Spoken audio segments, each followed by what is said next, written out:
A service of KIBMradio.com, the Internet's home for an all old-time radio.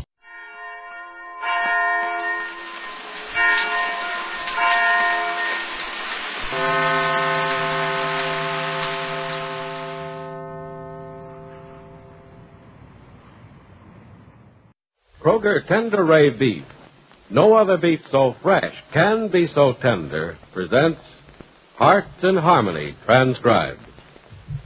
We'd like to ask a question about your family. Would you say they're hard to please at dinner time? Well, if they are, here's a tip for you. You can have a successful meal anytime when you serve Kroger quality beef. Yes, just serve Kroger quality beef, and you'll find your meal has plenty of eye appeal and taste appeal for that family of yours. And when you visit your nearest Kroger store and buy Kroger quality beef, buy it with confidence, for it's the very best beef you can get right now. It's delicious, it's tender, it's juicy, and it's bound to be a wonderful treat for you and your family. Watch how delighted your folks are when they see what's on the menu, for beef is almost everybody's favorite meat.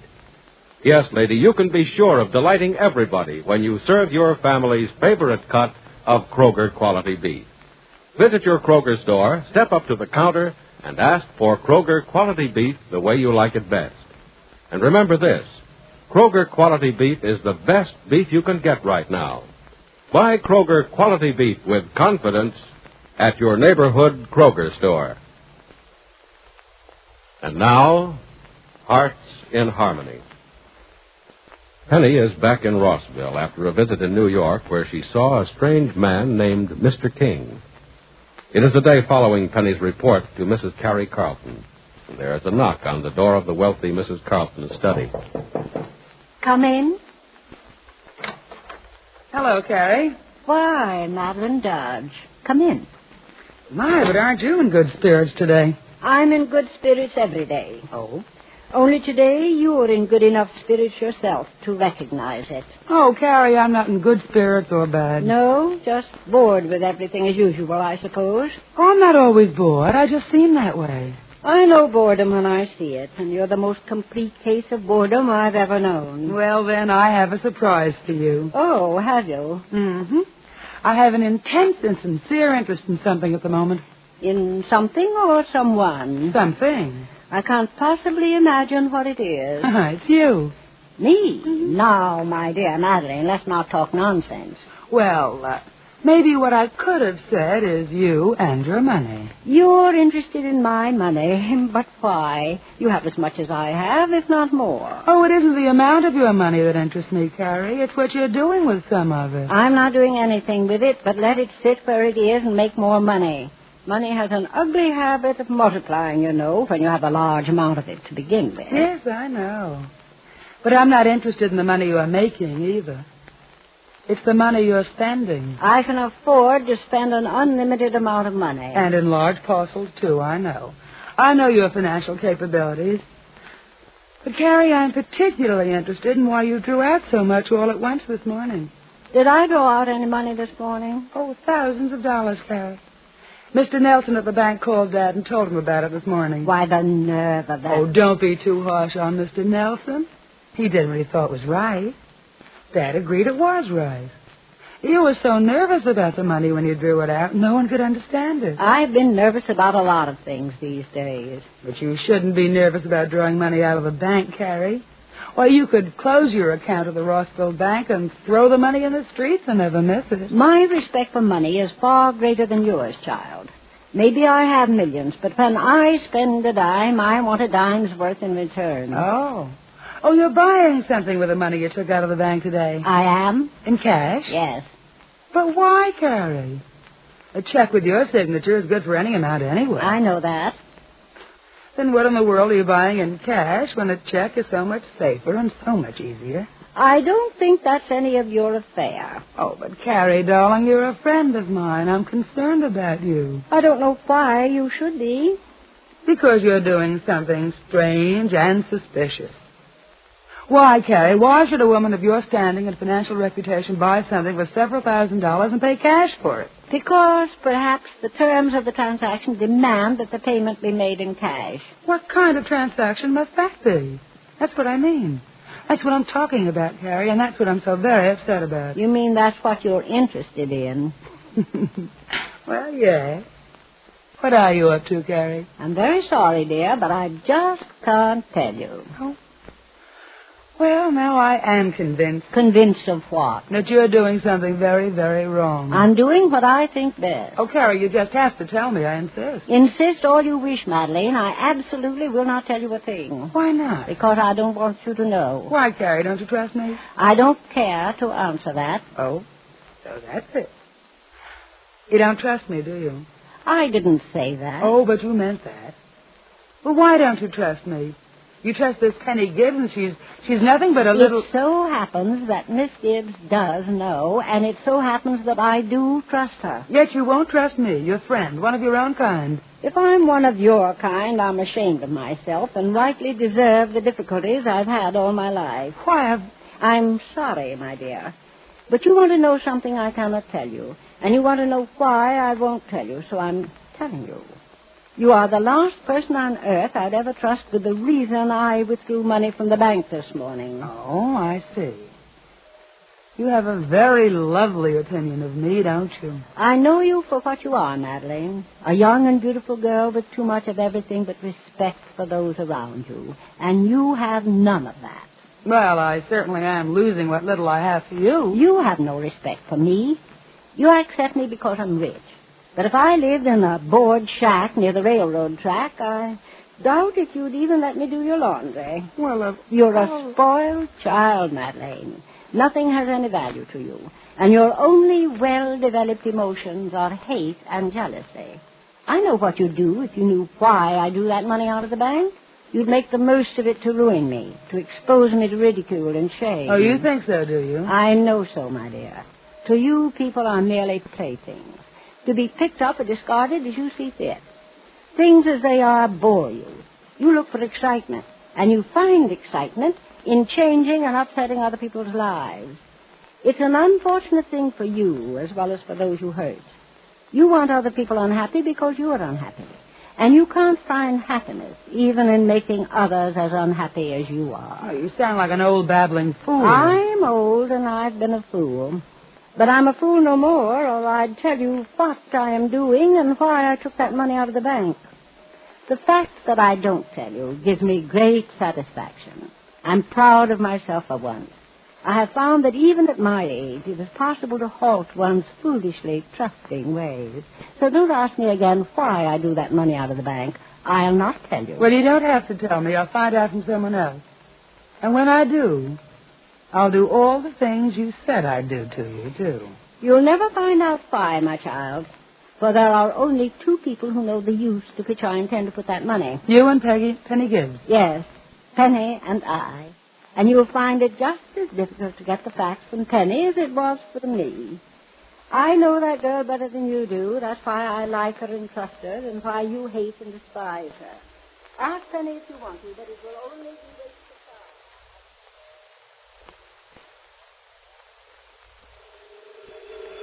Hey, of time. Gibbsy, there's the phone. All right, Freddie, I'll get it. Hello? Hello, Penny. Yeah. Penny, this is Carrie Carlton. Oh, yes, Mrs. Carlton. I have the money for you. I got it from the bank this morning. Good. I hope you don't think that I'm asking to give him too much. It seems to be within reason, dear. In fact, I'm prepared to pay more if necessary. No, I think that amount will be enough. Well, I hope so. Penny, the most upsetting thing happened a little while ago. What was that? Madeline Dodge was here. What about? The bank was worried because I seemed upset when I drew the money out this morning. Mr. Nelson called her father. Mr. Dodge is on the board of directors, you know. Yes, I know. Well, Madeline came over a little while ago to find out why I withdrew so much cash. She said it seemed suspicious. Well, I can see where it might have seemed that way. Yes, I suppose it does. Well, of course, I didn't tell Madeline anything about it, but she's determined to find out everything she can. And cause as much trouble for you as she can? You can be sure of that, I think. I am definitely sure of that. She knows that you know about the money and why I withdrew it, and she's going to ask you about it. Well, Mrs. Carlton, you don't think for a minute that I'd tell her, do you? Most certainly not. I called merely to warn you that you will hear from her shortly, and I want you to know why she happens to know about the money in the first place. Well, thank you for telling me, Mrs. Carton. I would have wondered about it. Well, now you know. Oh, it was so upsetting. And Madeline is so slyly persistent. You have to be careful, or you're telling her things without knowing. Yes, I know that's happened to me when she asked me about things. But I'll be on my guard with her this time. I'm certain you will. But this prying of Madeline's forces us to act fast, my dear. Do you think you can go back to New York soon? I can go back this evening if you like. No, we don't want to appear too anxious. Otherwise, this Mr. King will think you're desperate. Perhaps tomorrow, or better still, the day after tomorrow. Fine, that's soon enough and not too soon. Splendid. You'll see me tomorrow, though, won't you? Well, maybe tonight if Miss Dodge comes to see me this afternoon. I think she might. Call on me and tell me what she says, will you? She may know more than we realize. No, I don't think she knows a thing, Mrs. Carton. She likes to pretend she does. Anyway, I'll call her this evening. Please do, dear. Goodbye. Bye, Miss Carton. Freddie? Freddie, you busy? No, just reading a book, Gypsy. Golly, this trying to get educated is giving me an awful headache. Oh, Freddie. Did you study stuff like this when you was in school? Stuff like what? You know, grammar, all about nouns, pronouns, verbs, and all that kind of stuff. Mm-hmm, yes, I did, and I was awful at it. Well, I sure ain't. I mean, I'm sure not any genius at it. I am, you are, he is, we are, you are, they are. You know, that's the kind of stuff they got in this book page after page. Don't make no sense. Doesn't make any sense. Yeah, I mean, doesn't make any sense. I don't know why. Well, they're rules, Freddie. Yeah, sure. But look, Gibbsy, every time they give you a rule for something, they show you where you got to break that rule. Now, what the heck good are the rules if you're right when you bust them and wrong when you keep them? Oh, Freddie, I don't know. Listen, I want to talk to you. Your friend Madeline Dodge is causing trouble again, Freddie. At least she's trying to. Listen, Madeline Madeline isn't any friend of mine. You know what I mean. Yeah, sure, I know. Who's she trying to lay one on to now? She's trying to pry into Mrs. Carton's business. No kidding. Huh. Well, that dame can't even let old ladies alone, can she? Oh, Freddie, she's only trying to make trouble, but I don't think she's going to succeed. Don't you be too sure. I'm well aware of how clever she is. Yeah, but you can't always tell when she's being clever. You know, sometimes when she seems to be the dumbest, that's when she's making a monkey out of you. I guess she's coming over here to get the dope from you now, huh? I expect so. Well, when she does, I'll stick around. I'll take care of her, okay? Thanks. Okay, don't you worry about it, Gibbsy. Look, you going back to New York again? Yes, I am. And you're not going to follow me this time. You and Johnny promised. Yeah, I know. I wasn't thinking about that. I'm just trying to remember what there is about River Street that I used to hear about when I was a kid, living a little ways uptown from that neighborhood. Well, what did you hear about it? I don't know, Gibbsy. I can't remember. But it was something, and it's been bothering me, too. It's got a bad rep for something, but I just don't know why. Well, it was probably a bad rumor, Freddie. No, it wasn't no rumor. It was something that was the McCoy, and it was bad, too. Wish I could remember what it was. Wish I could remember. I got a feeling that it's important. What does Freddie think he remembers about the place Penny visited in New York? And will Madeline Dodge discover Carrie Carlton's secret? Be sure to listen to the next dramatic episode of Hearts in Harmony. Lady, did you know this? Did you know that Kroger quality beef is the best beef that's available on today's market? Yes, you can buy this beef with confidence that it'll be deliciously tender and brimming with flavorful, rich juices. Get some and then wait until that family of yours comes home and the aroma of superbly cooked Kroger quality beef greets them. Just watch their faces light up. Just watch the glowing mood it puts them in. Yes, Kroger quality beef can make your dinner a meal that's sure to please every member of the family. So don't delay. Visit your Kroger store and get deliciously tender, juicy Kroger quality beef. And remember, Kroger quality beef is beef you can buy with confidence because it's the very best beef you can buy today. Visit your neighborhood Kroger store for the finest beef values in town. But mind you, Kroger quality beef is an exclusive Kroger feature. That means you can get Kroger quality beef at your neighborhood Kroger store only. A tasty buy, a thrifty buy. You'll want to treat your family to Kroger quality beef just as soon as possible. So don't delay. Get deliciously tender, juicy Kroger quality beef at your Kroger store. Listen in again tomorrow, same time, same station, for another exciting transcribed chapter of Hearts in Harmony.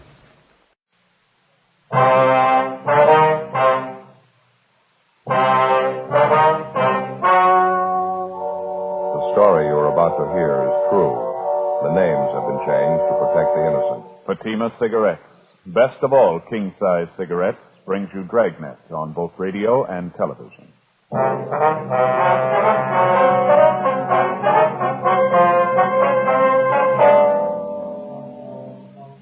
You're a detective sergeant. You're assigned to vice detail. A professional gambling ring has set up operations in your city. Dozens of citizens are being victimized. The gamblers keep on the move, changing their locations day to day. Your job? Get them. Compare Fatima with any other king-size cigarette. Yes, compare Fatima with any other king-size cigarette. 1. Fatima's length filters the smoke 85 millimeters for your protection. 2. Fatima's length cools the smoke for your protection. 3. Fatima's length gives you those extra puffs, 21% longer than standard cigarette size. Fatima gives you more for your money. And in king-size Fatima, you get an extra mild and soothing smoke, plus the added protection of Fatima quality. Buy Fatima in the bright, sunny yellow pack. Best of all, king-size cigarettes.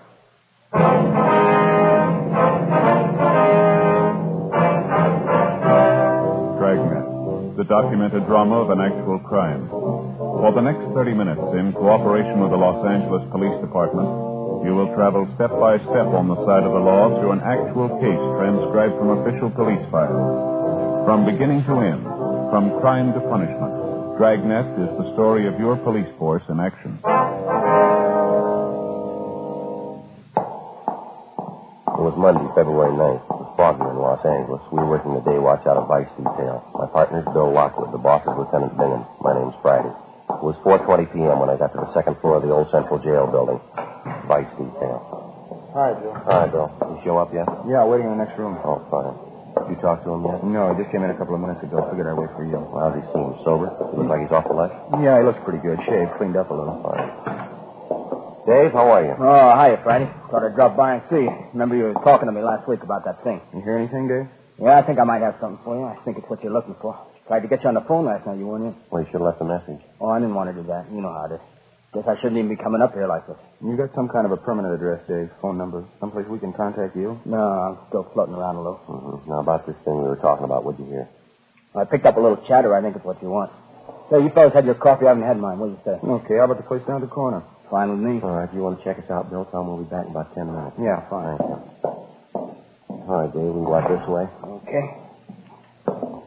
You're looking pretty good, Friday. You all treating you okay? Well, I can't complain, I guess. Go ahead. Thank you. Guess we better wait for your partner, huh? What's his name? Lockwood. Oh, yeah, sure. The skipper's got something for us when we get back, Joe. All right. You're looking pretty good yourself, Lockwood. Yeah, real good. You seem to be in pretty fair shape. That pocket's full of change sounds healthy. That's not too good. Still got a few dimes to rattle. Hasn't been coming too fast lately. You still setting pins down there at that bowling alley? Yeah, A lot of help hanging around, though. We really got to hustle for it. That's so. Oh, yeah. A lot of the alley's changing over to those automatic machines, you know? Mm-hmm. Quite a few guys out. A lot of the machines can set pins better than a man can. Hi, Matthews. How are you? Hi, Joe. Hi, Bill. What do you say, Jack? Yeah. Who's that guy? He works out of the office. Why? Nothing. I thought I'd seen him around. Yeah. No, down this way, Dave. Just a couple of doors. Oh, yeah. By the way, did you hear anything about Tony? You know if he's in town? No, I've been working on it. It's Dirty Tony. He's not going to show. Go ahead, Dave. Yeah, thanks. Well, why don't you two grab the back table? I'll order up. All right, fine, Bill. Black with sugar, huh? All right. Cream and sugar for you, Joe? Yeah, that's fine. Bring a couple of those jelly donuts, will you? Okay. All right. Well, what's the story, Dave? What do you hear? I heard about it last night, right after I left the alley. You told me to keep my ears open, you know. Yeah. Said you figured there might be something on that new bunch hanging around the bar down from the alley. You figured they might tie in with a new bunch of high rollers in town. Yeah. What'd you pick up? I think you figured right, from what I heard anyway. Mm-hmm. Here you go. Have a donut, Dave? Oh, yeah, thanks. You make a fine waiter, Lockwood. Thanks. We don't get a lead pretty soon. I may have to take it up. Dave was just telling me that he figures he might have something for us. He picked it up at the spot down from the alleys last night. Well, like I said, after I was through at the alleys, I stopped by the place and had a couple of beers. Can't afford anything else. The few nickels they pay me. Lucky to get enough to eat the way things are going. Yeah, it's pretty rough, I know. Well, what's the pitch you got, Dave? Well, I was sitting there having a beer, and a couple of those new faces were sitting next to me. So I put my ear out and tried to pick up some of the talk. Yeah. I couldn't get all of it, but I did get enough to make out there's going to be a big game tonight. From what I could get, there's going to be a lot of scraps floating around. You hear what it's going to be, Dave? I had to play it careful, Couldn't be too nosy. Yeah, sure. I sat and had another beer, and one of the new monks heard the other guy call him Mike, I think. He asked the bartender for change to make a phone call. He got the change, went over the wall phone. I got up and drifted over that way. He made out like I was watching the shuffleboard. I caught some of his talk. Yeah, what was that? Well, he was talking about some big game tonight. I heard him say to the guy on the other end not to show up before 11:30. To get an address? Yeah, Said he'd be back of an empty store building down on Gibbons Avenue. You get a number? 9122. What was that again? 9122, is that right? Yeah. Gibbons, huh? Yeah, I'm pretty sure. As soon as I get out of the place, I wrote it down. Wait a minute. I got it. Let's see. Yeah, 9122 Gibbons. That's it. Now, this fellow that made the phone call, you say his name was Mike, is that right? Yeah, that's what I heard his partner call him. He's kind of a short guy, like 35, 36 on the fat side, black hair. Mike Filmer. You know him? Yeah, we've had an eye on him. Thought he might figure in. Not about the size of it, Dave? That all you heard? Yeah, that's about it, Friday. As soon as he finished the phone call and his partner left, I finished my beer and left, too. I had to. Couldn't afford another one. Real tough these days. Yeah, well, thanks a lot, Dave. Really appreciate it. Well, don't mention it. You've always done all right by me. Donut sure tasted great. Still hungry. The way I feel I could take on a 3-inch steak. I'm sorry things aren't better for you, Dave. How about a 10 spot? Will that help you any? It sure will, Friday. Thanks a lot, huh? You really can use it. Well, I'm glad to help you. You're always helping out. You sure make it nice. I mean, you make it nice and easy on a guy. How do you mean? Well, it's always there first. I never have to come right out and ask. Okay. Good, though. You always get the pitch, don't you?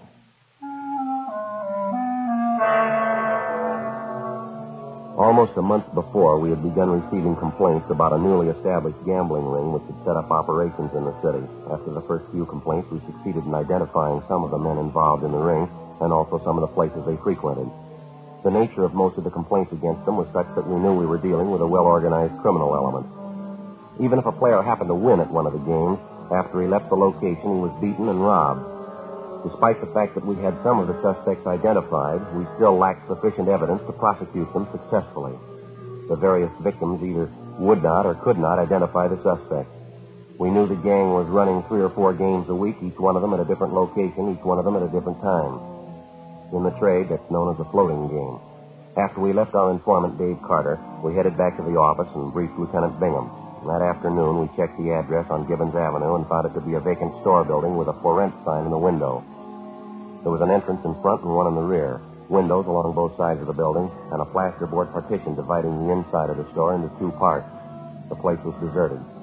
At 10 o'clock that night, Bill Lockwood and I staked out in our car down the street from the store. Sergeant Fred Taylor and Jack Matthews were staked out in their car from another point of observation.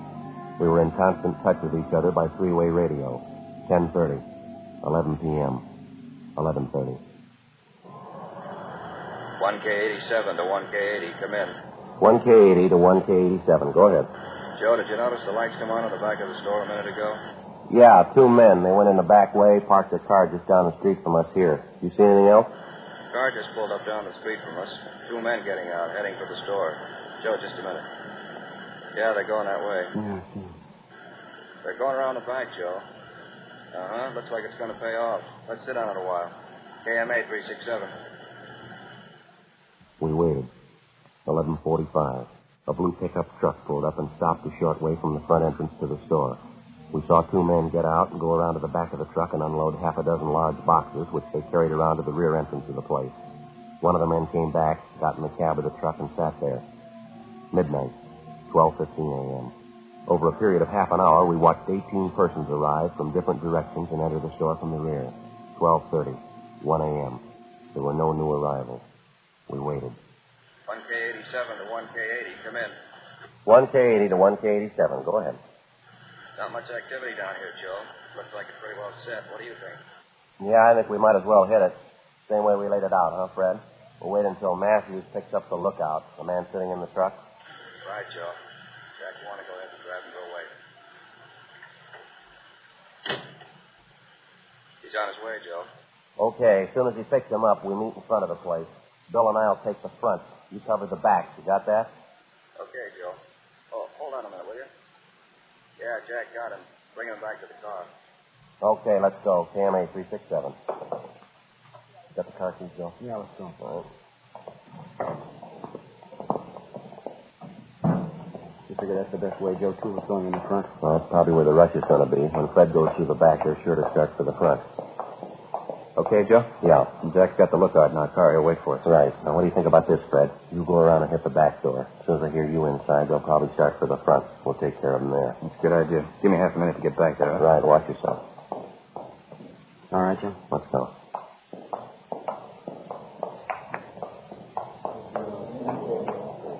We're still going, not wise to it. Yeah, let's hold it right there. Police officer, you're under arrest now. Hold it right there. Come on, Bill. Let's hit it. Back, Joe. Yeah, come on. Oh, get back there, Lord. Get back. Police officer. Come on, back against the wall. Going out the window, Joe. Fred. I think get back against the wall, all of you. All right, I'll cover it. You get back and see what happens to Fred. Right. All right, mister. With the rest of them there. Back against the wall. All right, I'm going. What's the beef about anyway? Just All right, having a all little of you. game? Turn around. Face the wall. Put your hands against the wall. What's the pitch anyway? Treating us like a bunch of thieves. You're just having a little fun. No harm done. Joe. Yeah, did you find Fred? What happened? He's been shot, hurt bad. Matthews is in with him now. I'll call the ambulance. Get some help. All right, you two. In with the others. Back against the wall. What's the beef? Sure, a big noise about nothing. We're here to play a little cards, friendly game, just $1 limit. Nobody ever gets hurt. We're all friends. Is that why you carry guns? 1:20 a.m. The ambulance arrived, and Sergeant Fred Taylor was taken immediately to Georgia Street Receiving Hospital in a critical condition. He'd been shot twice through the upper portion of the chest. He'd been unconscious from the time of the shooting. Who the assailant was, we had no idea. The crime lab arrived at the scene and began their preliminary investigation. Meantime, homicide officers had arrived, and all units in the area were assisting in the investigation, making a house-to-house canvass and checking all backyards, alleys, and unoccupied buildings for possible suspects in hiding.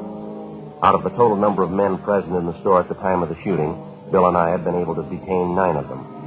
The remainder had either scrambled out side windows or the rear door and then apparently made their way over back fences. The 9 we did get were taken downtown for interrogation. All of them had been searched, but no weapons had been found. Bill Lockwood and I remained at the scene assisting the homicide officers. 2:05 a.m. An additional 4 men who'd been present at the gambling game that night were picked up in the area, transported downtown, and held along with the other 9 at homicide detail. 2:20 a.m. Bill and I were called downtown to assist in the questioning. We got nowhere with the first 3 suspects. It was the same with the 4th.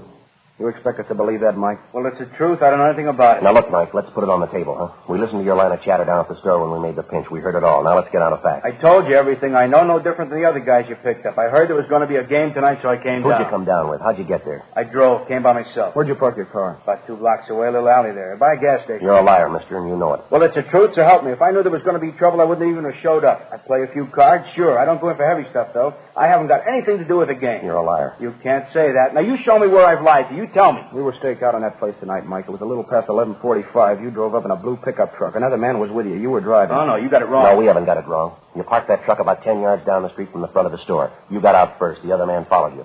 You unloaded 6 large cartons from the truck. Some of the equipment we found on the store. You took it around back and into the rear door, didn't you? You got it wrong. It wasn't me. It couldn't have been me. Come off it, Mike. The man you were with, we've got him down the hall. The other officers have talked to him. He gave him the straight story. But I didn't come with any other guy. Now, will you listen to me? I knew some of them there. I'll admit that. I came by myself. Now, you listen to me, mister. You get this through your head. Get it once and for all. This isn't a gambling beef anymore. Somebody's been shot. He's been hurt bad. Well, that's not my fault. I didn't shoot him. I don't know anything about it. You know more than you're telling. You lied about coming there in that truck. We saw you. Something else. The truck's been checked out. It's registered in your name. Now, you come up with an answer for that one fast. Well, I don't get it. Maybe my truck is down there. If it is, I don't know how it got there. You're in a jam, Mike. This isn't any misdemeanor rap. I think the sooner you realize that, the better it's going to be Look, for you. You don't have to tell me it's serious. I know that. Now, what do you want from me anyway? You know what we want. You know the answers, and we want them. You're part of that gambling setup. We know that. We know who was there tonight. Everybody. We want the names of every one of them. Now, either you got the answer to that shooting or somebody in that crowd has. We're going to get the answer, Mike. Don't make any mistake about it. We're going to get it. Now, what do I have to say to convince you you're talking to the wrong guy? Not according to the man they got down the hall, the one in the pickup truck with you. He gave us the whole story. You hired him to help you tonight. You were going to pay him $20.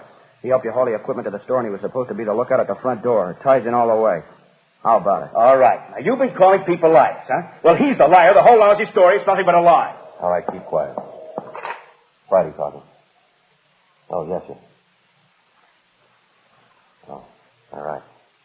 Yeah. Yeah, thank you. Now, you listen, Mike. Here's a piece of advice. You make up your mind. How do you mean make up my mind? I'm trying to cooperate. You don't believe me. I'm trying to help you out every way I can. I'm only too glad to give you a hand. I know you got a tough job. You got my Now, don't you worry about us, mister.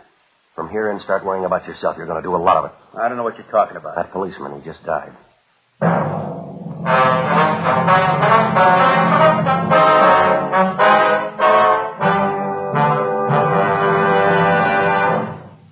You are listening to Dragnet, authentic stories of your police force in action.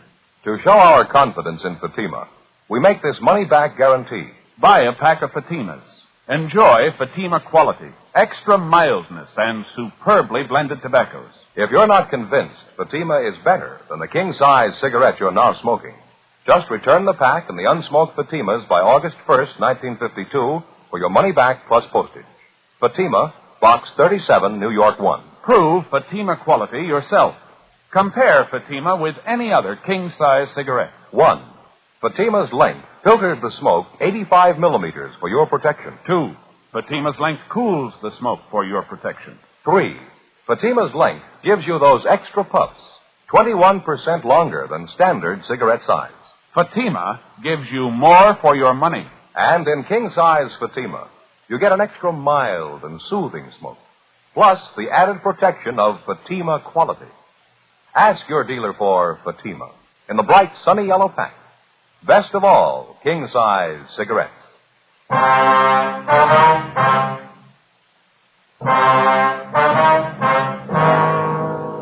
Tuesday, February 10th, 5:30 a.m.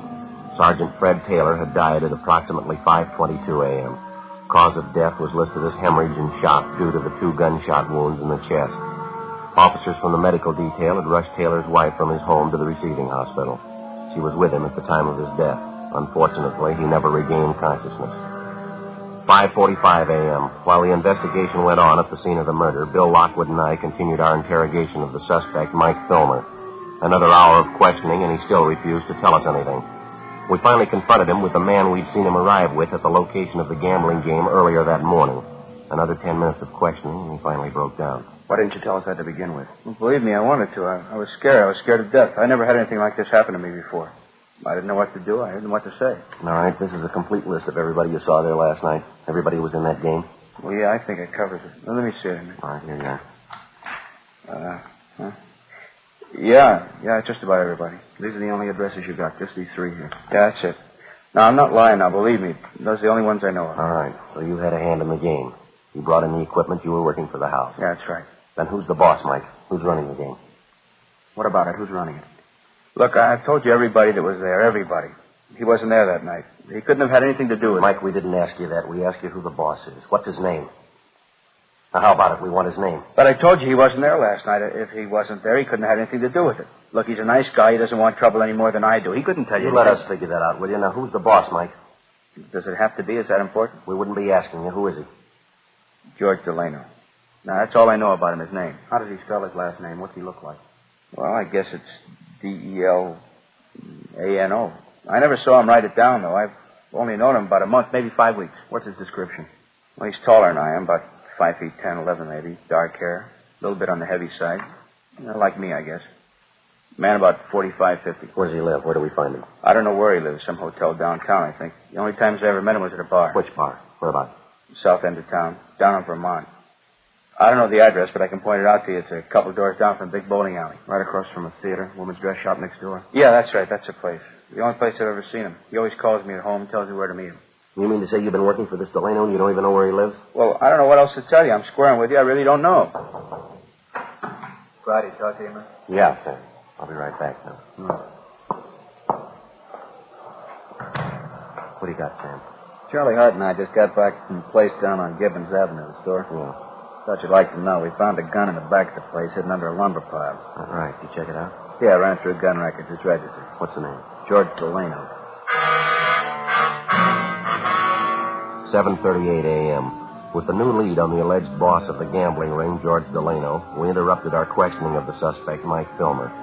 We took him down the hall back to the homicide squad room to be held for further interrogation. We checked Delano through R&I, but we had no record on him. Then, along with Sergeant Sam Flowers and Charlie Hart of Homicide, we drove out to the address of George Delano as listed in the gun registration files.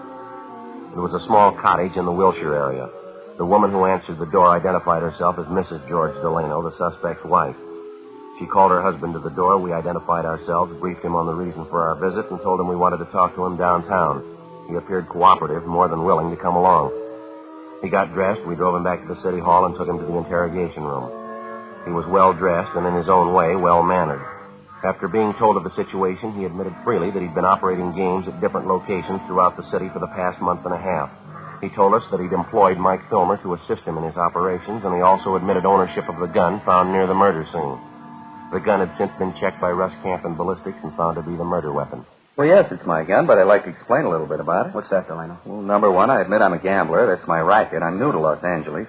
I even admit I've been working a few games, but I'm no murderer. I wouldn't have any part of it. You said you were going to explain about the gun. Now, what about it? Now, look, I'd like to fill you in on everything, officers. I got nothing to hide from you. I'll tell you everything. Now? When I first came to this town, as I say, it's been about 5-6 weeks, I made a few connections, and I started running these games. For the first couple of weeks, everything went fine. No beefs, everything was fine. All I had to do was dodge you fellas, and then the trouble started. How do you mean? You mind if I have a smoke?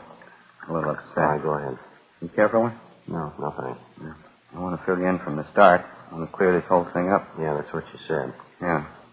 Well, as I told you, first few weeks, everything was fine.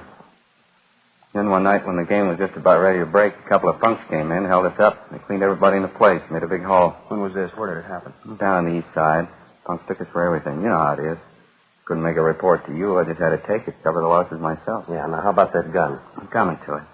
This thing happens, and I figure that's the end of it. But no, a couple of nights later, they hit again. I still can't squat. I have to stand the losses. Another couple of nights, they knock us over again. Couldn't do a thing about it. Losing all right, we've heard all that. That's your racket. You can expect it. All we want to know is about that gun. Now, what's your story? I told you I was coming to it. After the third time they reached us, I hired a guard. Somebody stand watch outside in case of another stick-up. It's the only thing I could do. Yeah? Well, so I hired some guy to stand guard on the game. Launder my gun in case there was any trouble. And you told him to use it in case there was trouble. Yeah, that's right.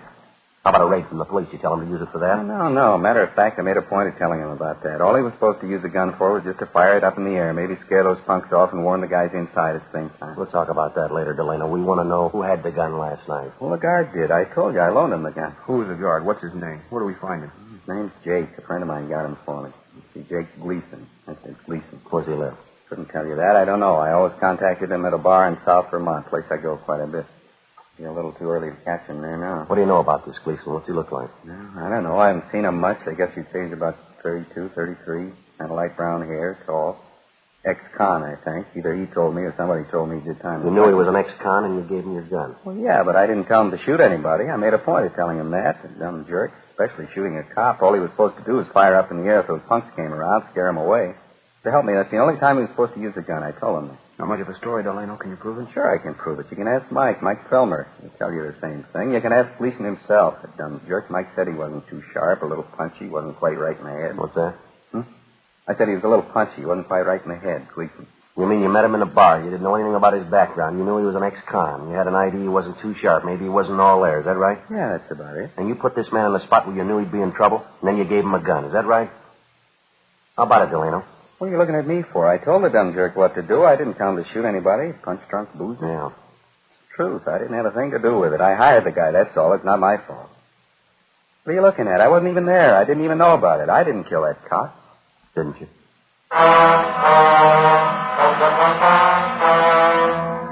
9:23 a.m. We continued questioning George Delano. He told us that he'd instructed Jake Gleason, the ex-convict, to stand guard at the rear of the store where the gambling games were held. He insisted that his instructions to Gleason were that if he had to fire the gun at all, he was to fire it in the air, and then only as a warning signal in case of robbery attempt.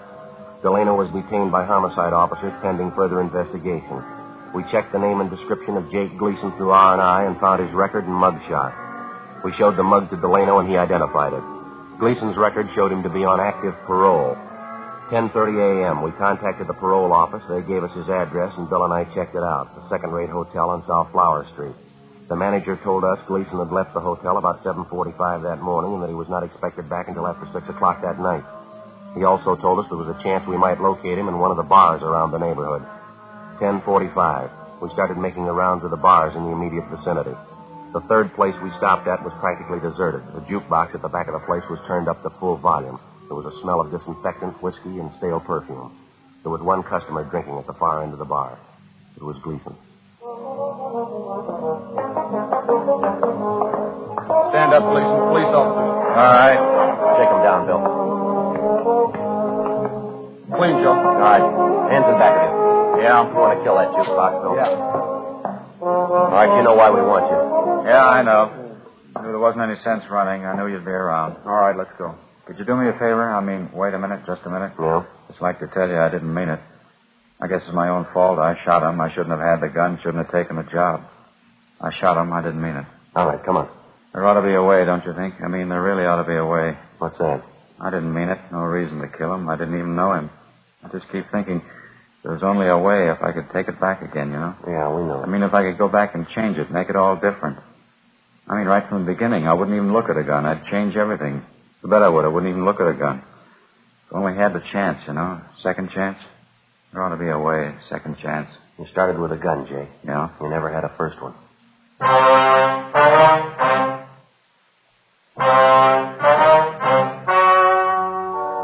story you have just heard was true.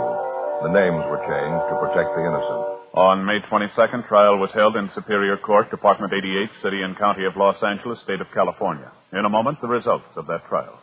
And now, here is our star, Jack Webb. Thank you, George Fenneman. Friends, Fatima gives you more for your money because no other king-size cigarette can match Fatima quality. Because Fatima's length filters and cools the smoke for your protection. Gives you those extra puffs, 21% longer than standard cigarette size. I'm convinced that you'll agree with me once you try them. Get a pack of Fatimas next time you buy cigarettes. Fatima, an extra mild and soothing smoke. Best of all, king-size cigarettes.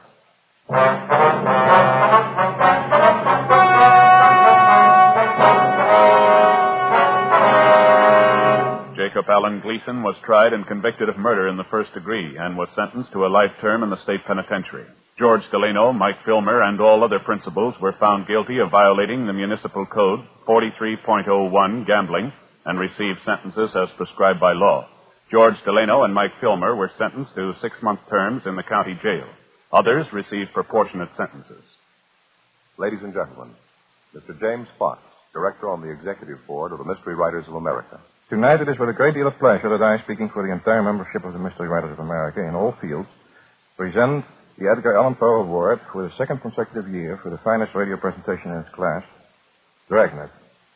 To you, Jack Webb, and your fine group of technicians responsible for the overall production of Dragnet, we present this statuette of one of the immortals in the field of mystery, Edgar Allan Poe. Thank you very much, Mr. Fox, and thanks also to the membership of the Mystery Writers of America. And standing by to receive his award, also for the second consecutive year, as the outstanding radio writer in his field, and for the consistent job he does on Dragnet, Jim Moser. Here is your statuette. Thank you very much, Mr. Fox. Ladies and gentlemen, it's seldom indeed when the writer of any radio show receives his just and due acclaim. It's with the greatest of pleasure that we accept the Edgar Allan Poe Awards, and it is primarily a writer's award. All of us who have had a hand in bringing Dragnet into your homes each week are proud of our writer, Jim Moser. For as anyone in radio will readily go on record by saying and knowing that you're only as good as the script you read.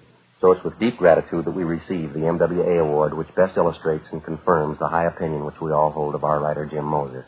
Thank you, Jack, and I'd like to express my special appreciation to our technical advisors from the Los Angeles Police Department, without whom none of this would be possible.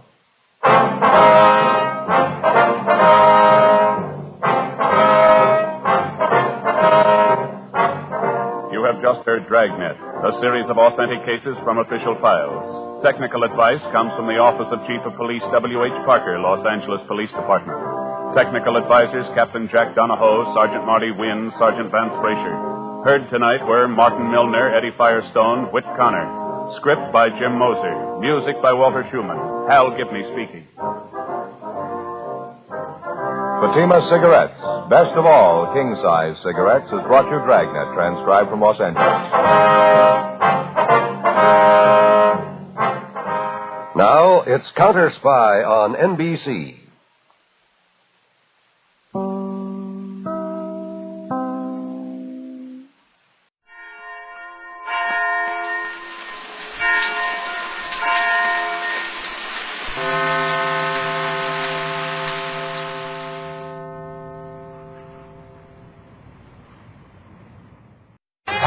Novak For Hire.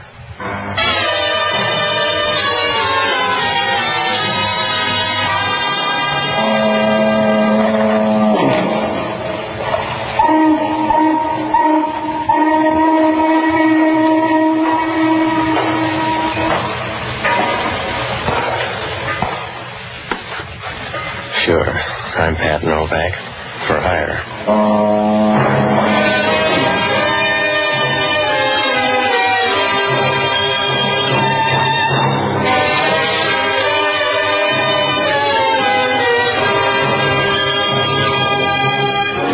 That's what the sign out in front of my office says. Pat Novak For Hire. It's easy to rent yourself out and you make a few bucks, but sooner or later you get burned. It doesn't make any difference whether you're a man or a mouse. Because down on the waterfront in San Francisco, they build the traps both ways. Oh, everything looks easy, but sometimes they fool you, like putting shatterproof glass in a fire alarm box. And you gotta watch out every minute. Because down here, if you reach out to help a panhandler, the guy'll take your arm and hand you back the dime. I rent boats and deal any place. I give you a good trade-in on a second-hand soul. Works out all right. Sometimes you're on top of the heap, if you like the kind of heaps they got down here. But you got to get your laughs in a hurry, because you find out right away you're not going to make any more headway than a hummingbird in a wind tunnel. I found that out Wednesday afternoon. Must have been about 3 o'clock. The sun was out down at the far end of the bay. It put a head on the clouds down there and put the rest of the sky in a good mood. Over across the bay, it was a warm, easy yellow that made you think of a pound cake full of eggs. It was too nice a day to work inside, so I closed shop and started down to a pool hall on Market Street. I never got there, because on the way I stopped by the laundry to pick up a couple of shirts. It started right there, when the clerk walked over to me. He was full of fizz and the sort of guy who gets a bottle of hand lotion for his birthday. Well, Mr. Novak, is it? I don't know, is it? Yes. My, we have a nice day, haven't we? Yeah, I want some laundry. Not any better than yesterday, though. Not a bit better than yesterday. What do you do? Give them all a rating? How about the laundry, huh? Yes. Let's have the ticket. All right. Mm-hmm. 428. That should be right down here. It's just a couple of shirts. 28. Yes, here it is. That'll be $1.84, please. Well, sounds like a fair price, but I'll take my own. Own? This isn't mine. It's too big.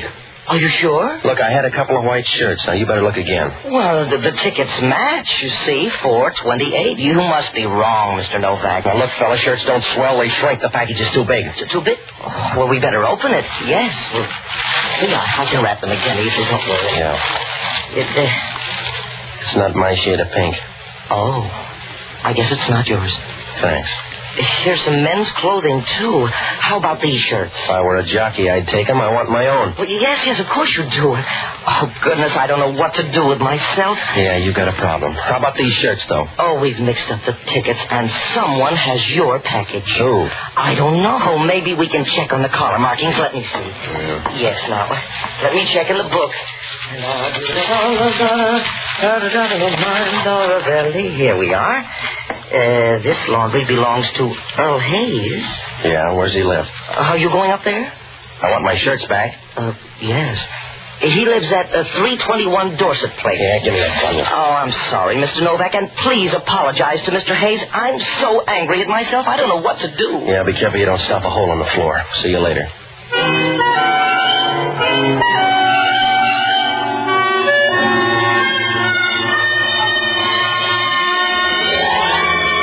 When I left, he was wringing his hands and shifting from one foot to another like a small kid in a department store. On the way up to Dorset Place, I looked at the bundle.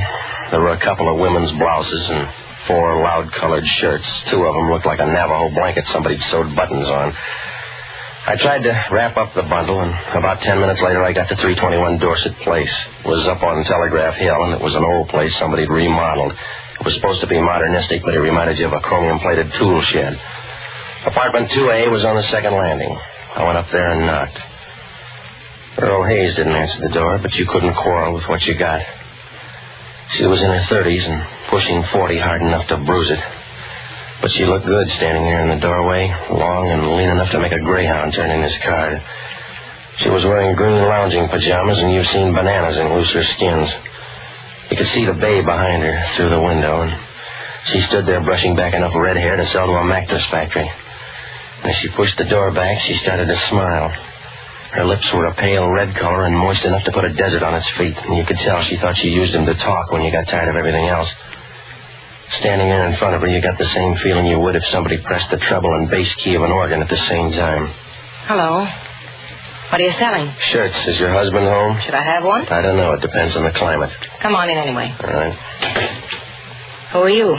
My name's Novak. I'm looking for a guy named Earl Hayes. You better sit down. It won't take me that long. He's got my shirts. Mr. Novak, you don't look like the kind who'd lose a shirt. I don't want jokes, lady. There was a mix-up down at the laundry. I got Hayes' stuff, and he walked off with mine. Is that his stuff in the bundle? Yes, it is. All right, put it on the table here. We'll see. I don't think you're smart, Mr. Novak. Huh? Where's the other shirt? You got them all right there. There's one missing. All right, see the laundry. All I want's a trade. There must have been another shirt in this bundle. Maybe it was too dirty. The boy couldn't clean it that fast. Now, look, friend, if you want to argue, go ride a streetcar. I came up for 2 white shirts. Now, where are they? I suppose Earl Hayes has them. And where's he? I'll send you to him, but I'm afraid you won't like him. Then I'll be lonely. Just tell me where he is. 2 floors up.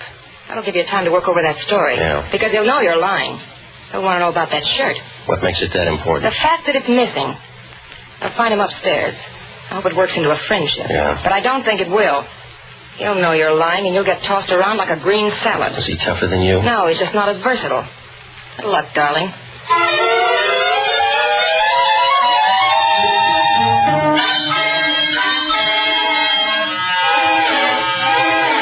When she said good luck, you knew she was just being polite and didn't mean it any more than the hangman when he tells you to watch your step. When I left, she was over by the window, leaning back against the table, as shy as a runaway boxcar. And you got the idea she'd be fun to know if you had a lot of money and an oxygen tent. Well, I rolled up the bundle and I started for the 4th floor. I knocked on the door, and when it opened, I knew I had high bid for trouble. I could see into the room, and there were 3 or 4 gonifs sitting inside. They had a dull, anxious look, as if they were trying to find another worm to pull apart. They were the sort of guys who might have been born, but you wouldn't want to bet on it. The one in the door was a big guy with bushy eyebrows that met near his nose, and the way they ran across his face, you got the idea he got tired of the old ones and grafted on a vine instead. His face wasn't much better. It looked more like a relief map than a face. It was pockmarked and the color of moldy bread, and you knew if a woman kissed him, she'd get blood poisoning. Hello, Novak. You Earl Hayes? Enough to suit you. Come in. You're good at guessing names. So a little bird told me. Yeah, I saw her. She's got nice feathers. Where's the shirt? Here's the bundle. Take your pick. I don't like any of these, Novak. That's all I got. Where's the shirt, Novak? Just wear a collar, mister. You don't need a shirt. Yeah, I won't need a memory for you, fella. Suit yourself. Tell me about those shirts. Hello, well, come on in. We got your boy. Who is he?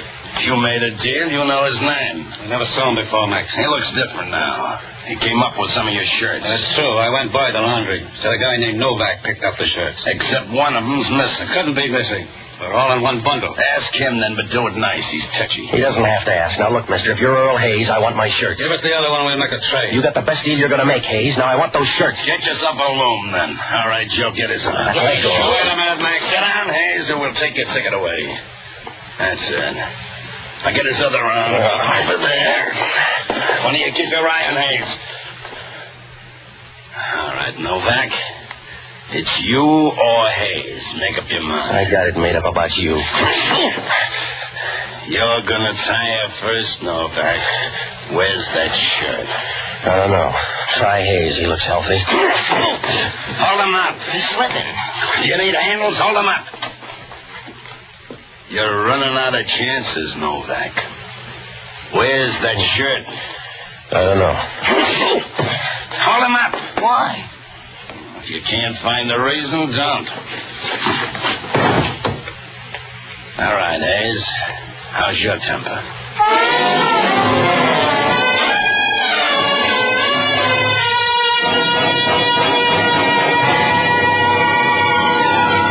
I slid down to the floor so fast I almost went under the varnish, and I spent the next couple of hours checking on the termites. It was getting dark when I woke up, and right away the room was full of company. The host was Earl Hayes, and he was lying on the floor as dead as a cracked bell. He was over by the desk, lying on his back and grabbing at the rug like a Hoover vacuum. The hair was wet against his head, and the perspiration on his forehead started to break up and run down like tears, so you got the idea he cried out of his hairline instead of his eyes. He didn't seem pained or put out. He was smiling a little as if he realized he had a better deal. Over by the door, Hellman was talking to a couple of coppers. He sent them downstairs and walked over to me. You woke the neighbors, Novak. I don't snore that loud, Hellman. You made the noise with Hayes? Yeah. How'd I get my face this way? You look better to me, Novak. How long you been here? A couple hours. That fits in. The coroner's already been here. He says Hayes was beat to death an hour ago with that poker out of the fireplace. You better check on the prints. I already sent it down. You slept too long. Hello, Inspector. We came by for the death. He's right there. Tell the morgue to keep him out till I get down. Come on, Joe. That's it. Sure is a little guy. I'll bury easy. Tell him I'll check in at 8. Sure will, Inspector. All right, Novak, tell me all about it. I came up here for a shirt. That's not hard to get. What about Hayes? How'd the beef go? It went both ways with a guy named Max. You better talk to him. I like you better. Oh, you're not bright, Hellman. I've been out of the game for 2 hours. Look, big shot, don't push me around. You got a story. Maybe it's good, maybe it's not. You could have taken Hayes and run into trouble yourself. That's the hard way, Hellman. I don't like your whip. Get another boy. You'll do, Novak, and you'll do it all downtown. Yeah, Hellman talking. What do you mean you can't send him up yet? Who's in charge down there? Give me the guy in charge. Huh? Well, 2 guys just came up here. You must have sent them. They were here. You must have sent them. Yeah. Well, you can send them for me. Don't tell me, Hellman. Oh, it couldn't happen. No, it couldn't happen to anybody but you, Hellman. It's going to look real good, too, when they find out you let 2 strangers walk in and steal a body. I don't understand it. It's simple, Hellman. You better go in and rob that bed right now. Huh? Because when they're through kicking you around down at headquarters, you're going to need a sling. And with a figure like yours, it'll take a good-sized bed sheet.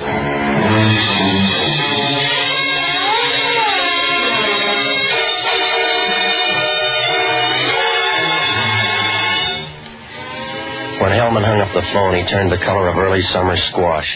He stood over to the window, running his hands through his hair. He left the window and stood in the center of the room for a minute. His coat was open, and his stomach was piled up on his belt in nice, even layers. It reminded you of a rolled-up garden hose. And the way his pants fit him when he walked, you got the idea somebody'd sewed an anvil in the lining. After a while, he came over and started to talk to me. He kept pulling his ear, and in the dim light there, it looked like the cross-section of an eggplant. I'm still going to hold you, Novak. You'd look better with a hot potato, Hellman. I'm going to hold you for 12 hours. In the meantime, that body will show up. He didn't look that active to me. Wake up, Hellman. You've been backed into a corner. You better get a body first. Look, Novak, I know the guy was dead. I'm not going to sit on my hands. It's the most fun you'll ever have. I'm going to check those prints, and I'm going to find out why you were up here. I came to see Hayes. The laundry pulled a switch, and I came up for shirts. Checked with the guy at the laundry. Yeah. And on the way downstairs, stop at 2A. Why? There's a souped-up redhead down there. You can ask her a question. You can do that with any woman. You can ask her who Max is. I went there to find Earl Hayes. She answered and sent me here. There's only one thing wrong with that story. Huh? There's no redhead in 2A. I checked all the apartments. 2A's been empty for 3 months. The people are out of town. I think you dreamed her. I don't dream that good in the afternoon. Look, Hellman, I'm walking out of this place, and all you can do is hear the echo. I want to see you go, Novak. Maybe you'll do something wrong, and I'll track you down. You couldn't track down a live bear in a telephone booth. I'll make a try on you, mister, and when I'm through, there'll be enough to put you right in that gas chamber. They can save money and do the same thing. Huh? They can lock me up in the same closet with you.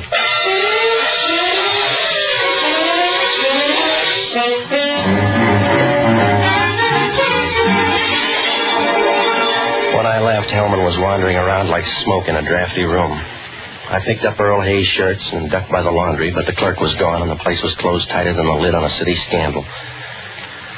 Well, I tried to think back, but nothing made sense. In the first place, what made that shirt so important? And why did the laundry clerk have the wrong address for Earl Hayes? And the main hooker was that body disappearing. Why? If Max killed him, they were in the clear. Why take a gamble like that just for laughs? I knew I had to get some answers pretty soon because Hellman wasn't an easy guy. He was a tough, hard cop with a heart big enough to hide behind a piece of birdseed. Well, I had a couple of places to go, so I looked up Jocko Madigan. He's a good guy, and he used to be a smart one, except he didn't like the San Francisco fog and worked out one of his own. I finally found him in the hunt room at the Bellevue Hotel. The crowd was at one end, and he was down at the other. I found out why.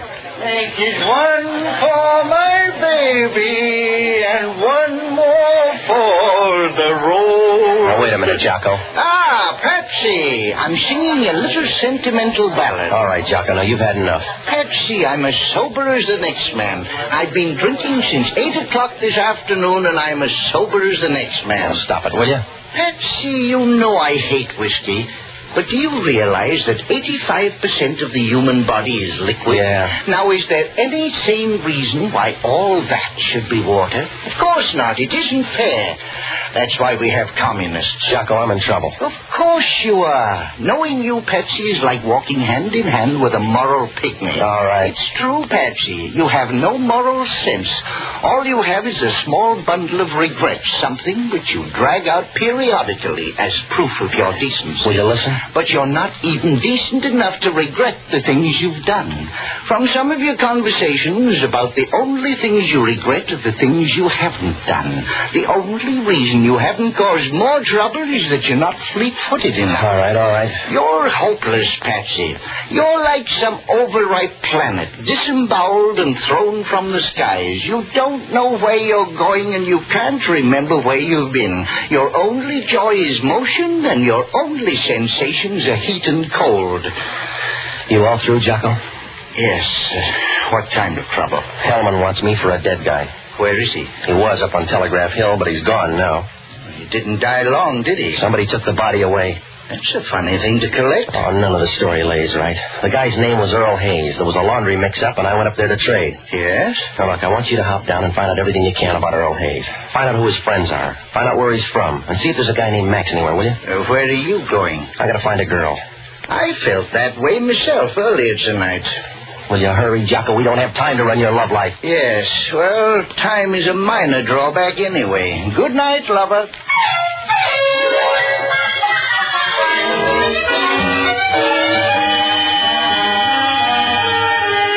It was nearly 11 when I walked out of the bar, and the way things were going, I couldn't beat a vagrancy rap with a pocket full of annuities. I had to find that girl someplace, but it wasn't going to be easy. You might as well try to French fry a kettle of bones. I went back up to that apartment to see if she left a pointer anywhere. Hellman had a copper out in front, but he was sitting in somebody's new Nash reading a comic book. I went all through the apartment, and on the way out, I spotted the matches in the wastebasket. The folder had been used up, and on the outside it said Bonton Club, Duval Street, Key West, Florida. Well, that was the first break I got. Most people use their matches fast, so if she was using Key West matches, it must have meant something. I got onto a phone booth and started calling up the hotels.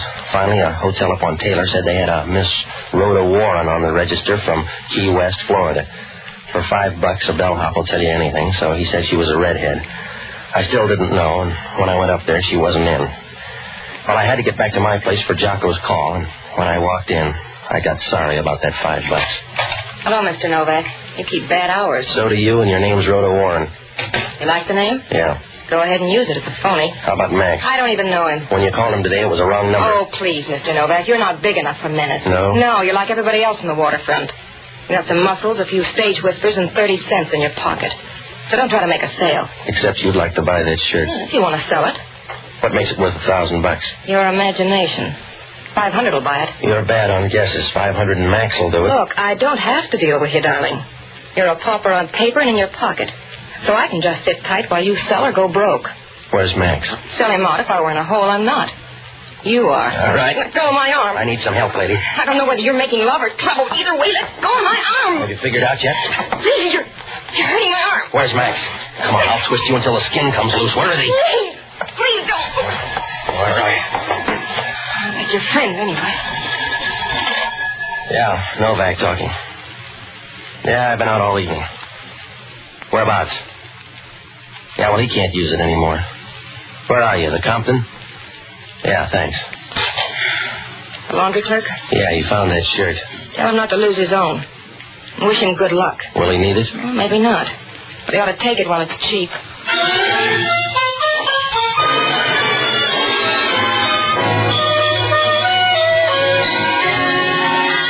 I knew it wouldn't do any good to press her for Max now. If she was going to tip her mitts, she'd do it on her own. I left my place and grabbed a cab for the piers. I got out near Market and walked over to the laundry. The back window opened up like a hunk of sky after a bad rain. I found the shirt lying out on the table. It looked like the rest of Earl Hayes' shirts, except for one thing. The collar was full of writing, a few letters and a lot of numbers. I took them down, left the shirt, and headed for my place. I got one of those shirts from that bundle and copied in some of the same numbers. Then I picked up a cab for Rhoda Warren's hotel. For another fin, the bellhop went blind, and I got into her room about 12:30. Her room was empty, but her bags were packed on the bed. I took a 60-40 chance and planted the shirt in the bottom of one of the bags. I told the bellhop to tip me off when she came in, and I started back to my place to wait for Jocko's call. I did about as well as a bottle of scotch in a Louisville bar. A squad car picked me up at the corner and said Hellman had a call out for me. About 20 minutes later, we pulled up to Pier 19. Hellman was waiting there, moving around like a pea in a boiling stew. Hello, Novak. Walk me down the pier. Find a crutch. What's on your mind, Hellman? Walk me down the pier. All right, but I won't take your arm. They found the body. How, radar? Almost. The Coast Guard boat spotted him floating in the bay. They radioed in. We're hauling them up now. Yeah. We're all busy. I found a shirt, too. Well, we may not need it. Those fingerprints worked out just right. Well, if they're mine, it's too pat, Hellman. You're too smart a cop to buy that kind of plant. I'm a smart enough cop to hold you, now that we got Earl Hayes. Here we are. Yeah, got him down there? Yeah, we're passing them up. Grab a hold of him. Here, I'll get him. All right, Paul. Here he comes. There. Well, that water sure changed him, Hellman. There's a mistake. He read his identification. He said it was Earl Hayes. Another plant, Hellman. He's the laundry clerk. What was he doing out in the bay? Maybe that's the way they do the laundry now. Well, I'm going home, Hellman. You better stand on his chest. Huh? That way they can't steal him without taking you, too.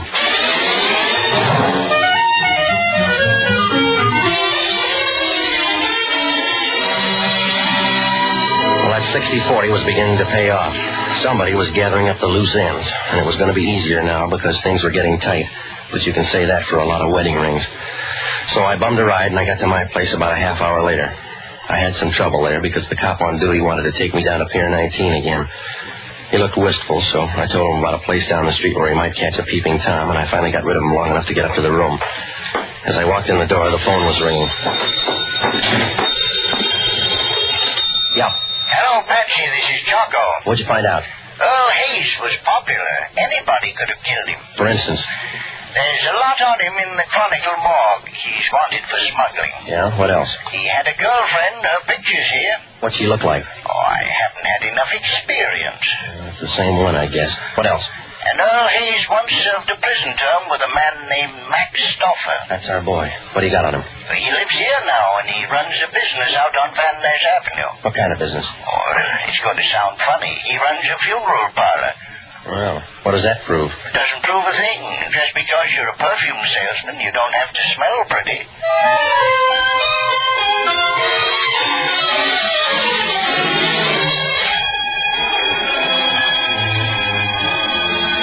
When Jocko hung up, everything began to slip into place.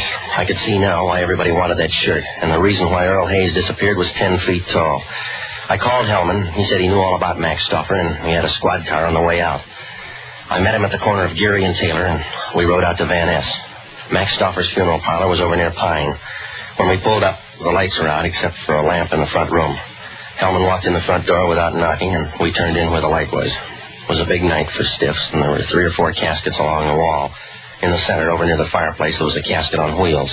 The plate on the outside said a man named Peter Dawson had the lease. Hellman was about to start upstairs when a door in the back opened. Hello, Novak. What are you doing here? Is the man with you dead? Not too dead to talk to you, Stoffer. He's Inspector Hellman from Homicide. The bag looks heavy. Is he talking to you or me, Max? Where's she going? I'm putting her on a train, Novak. Do you care? It's up to Hellman. He wants you for killing Earl Hayes. I thought he disappeared. I'll add on the laundry clerk, too.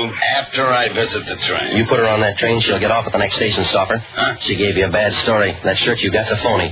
Wait a minute. Save yourself some time, mister. Check her bag. Oh, he's crazy, Max. Make the odds, fella. Let me see that bag. Take a look. He's trying to stampede you, Max. Give it here. No, underneath there. The other side.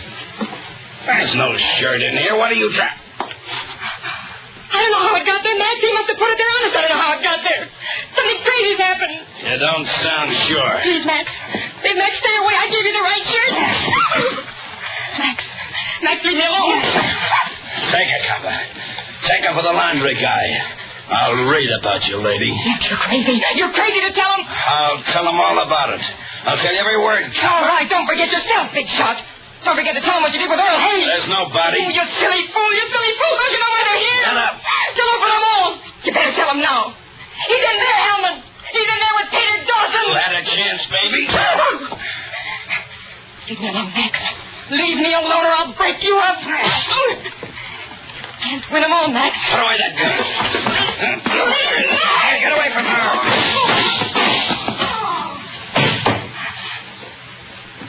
Yeah, don't need the gun anymore. No. Pick it up, copper. Well, you had a big night, lady. Yeah. What happened, Novak? You put that shirt in there and you lied to him. Yeah. You lied to him and he thought I did. He thought I lied to him. What's the difference? As long as you killed him, you still get a prize.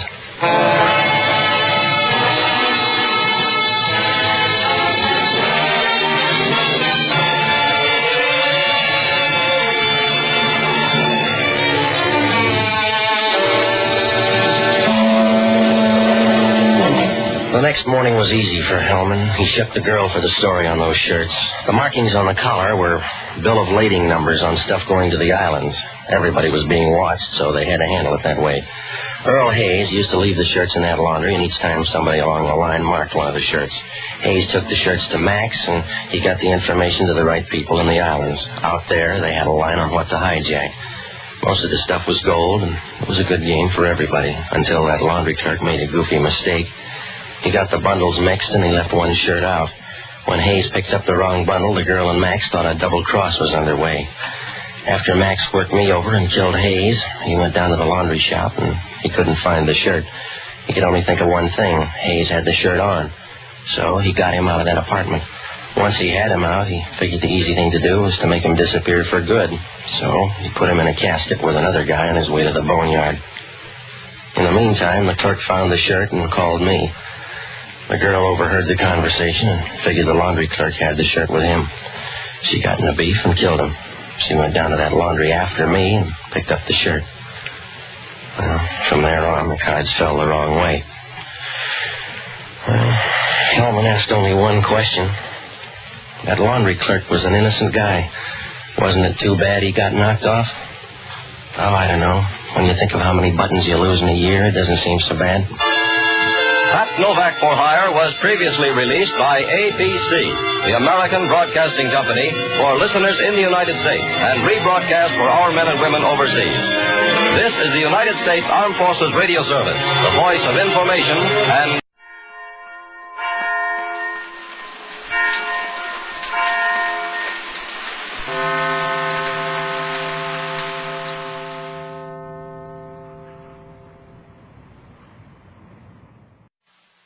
Ladies and gentlemen, I'd like to read a telegram we just received.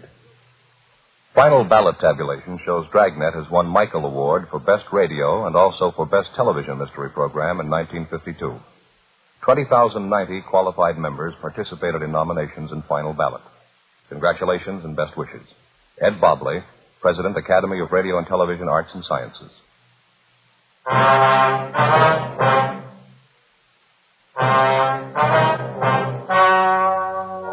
The story you are about to hear is true. The names have been changed to protect the innocent. Fatima Cigarettes, best of all king-size cigarettes, brings you Dragnet on both radio and television.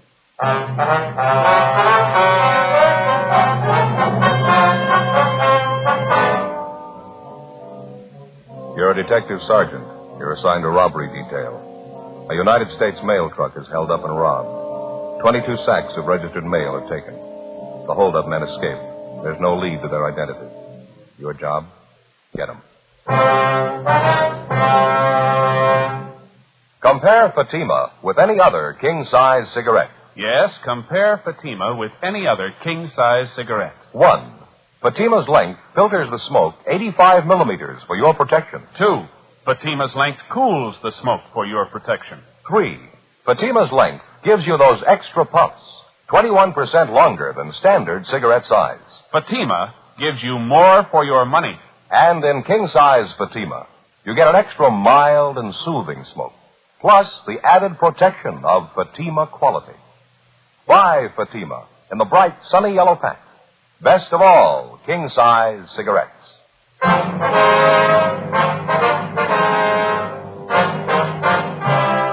Dragnet, the documented drama of an actual crime.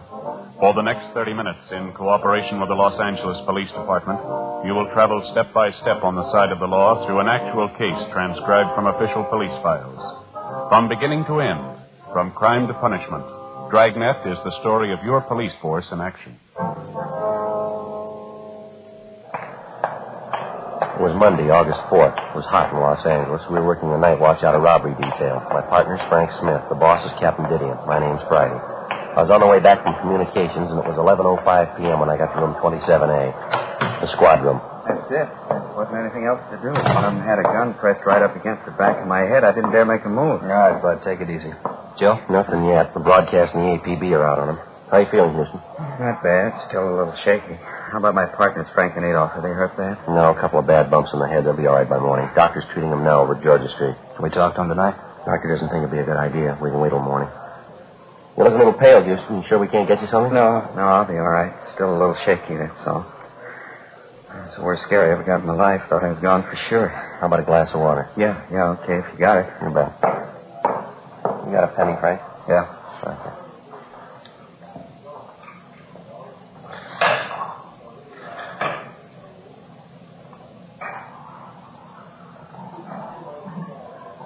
Just talking about the getaway car when you came in, Joe. Yeah. But Houston here is pretty sure he was right the first time. It was a dark blue sedan, late model. Mm-hmm. Any idea at all what make it was, Bud? I wouldn't like to say definitely. I don't want to mix you up. I got half an idea it was a GM car, maybe a Buick or an Olds. I can't say for sure, though. Well, here's your water. Oh. You didn't get a look at the license, huh? You're sure of that, are you? No, I didn't see it at all. The whole thing went too fast for me. I appreciate this. I got it. Robbery, Smith. Yes, sir. Oh, yeah, Inspector. Mm-hmm. Yeah, I see. Yeah, we'll be here for a while. Yeah, 27A. Right, thank you. Goodbye. You got it. Post Inspector Joe. He's on his way over now. That's fine. Hey, Bud, when you started your run with that mail truck tonight, you have any inkling at all that there was something wrong? I don't think I got you, Sergeant. What do you mean? Well, I mean, did you happen to notice anyone suspicious hanging around the post office out by the loading platform, maybe? No, buddy. How about on your way to the Union Station? You notice any cars following your mail truck there? No, if they were, I think I'd have noticed it. I usually keep an eye out when we're making a run. It's a habit I got into, I guess. How long you been driving a mail truck, Bud? About 5 years. I've only been handling the registered mail the last couple of months, though. Did your truck leave the post office on schedule tonight? Yeah, right on the dot. We followed the other trucks out. You see, the trucks that pick up the ordinary mail, they leave first, and then our truck leaves right after them. We only handle registered stuff. I see. The same routine tonight, no different. You were the driver of the truck, that right, Bud? Yeah, that's all I do is drive. Frank's the clerk, Adolph's the guard. That's regulations. On trucks that handle just the straight mail, the driver's the only one aboard. Registered mail trucks got to have 3 men, the driver, the clerk, and the guard. I don't know. You usually drive the same route from the post office to the Union Station? Yeah, we go the same way every night. Straight down Temple Street, turn right and go down Ferguson to Alameda, then over Alameda to Union Station, make the pickup or the delivery, and then we come back the same way to the post office. And that's the route you followed tonight, huh? Yes, sir, that's it. Only we didn't make it back this time. I'd like to make sure we got this straight now, Bud. Do you mind checking us out on exactly what happened from the time you got to the Union Station? No, I don't mind. I'll try to relax if you can. Just take your time. Try to remember everything, will you? Say, would you mind very much if I called my wife first? I know I'm going to be late getting home. I don't want her to worry. You bet. Go right ahead, Bud. What's your number? I'll dial. Thanks. It's Pleasant, 29321. Okay. You got a family, Bud? Yeah, 3 kids. Mother-in-law, too. She lives with us. Here you are, Bud. Oh, thanks. Lorraine? Oh, hi, Mother. Did I get you out of bed? No, nothing's wrong. I just called to say I'd be a little late tonight. I didn't want Lorraine to worry. No place? No, I'm not in a bar. Why do you have to say things like that? If that's the way you feel all right. Just tell Lorraine, will you? Hello? Mother-in-law, you never get off your back. I'm sorry to interrupt you. It's all right, Bud. You want to go ahead now? Let's see. You wanted to know what happened after we left Union Station? Yeah, that's right. What time was it when you left the station? Right after we loaded the mail sacks on the truck, 28 sacks, all registered, and took off. What time was that? Scheduled time, 9:56. Left the station, headed for the P.O., drove the same route, along Alameda to Ferguson, then up to Ferguson. As I turned the corner, I picked up their headlights in the rearview mirror. Then they started crowding us. I knew something was wrong. Too late to do anything. They pulled up alongside, forced you into the curb, then? Yeah, the darkest part of the street, too. It was a big sedan, I know that, a 4-door job. Dark blue, and it was a late model, I'm sure. You notice anything special about the car, Bud? I mean, maybe a dented fender, some special accessories on it, anything like that? No, nothing I'd be sure about. I was too busy trying to keep going, get out of their way. I didn't have much of a chance. They forced us up on the sidewalk. I saw a telephone pole coming at me. I had to stop. What happened then? I threw a bright spotlight on it. Blinded me for a minute. These 3 men got out of the car and came at us, guns in their hands. It all happened in a couple of seconds. I was never so scared in my life. Did you get a good look at any of the men? No, I didn't. It was pretty dark. The place they stopped us at. I couldn't be sure I'd recognize any of them if I saw them again. Well, what'd the men do when they came up to the truck? Put their guns in our face, made us get out of the truck and climb into their car, the blue sedan. And one of them got in the mail truck behind the wheel. His name was Sid. I heard that. One of the men said, follow us in the truck, Sid. You know where to go. That's what he said. You happen to hear any other names? No, that was the only one. And Sid seemed to be the boss. He was giving the orders anyway. They put you and your two partners in the back seat of their car? Yeah, and the two thieves were in the front seat. One drove and the other held a gun on it. He kept the lower part of his face covered with a handkerchief. You could see the mail truck following a little ways behind us. Mm-hmm. They drove you straight down Alameda, is that right? Yes, sir. Like I told you before, I think it was about a mile and a half. And they turned off right into that alley by the warehouse, same place you found us. Uh-huh. I figured that was the end. They got us out of the car, Frank and me and Adolf.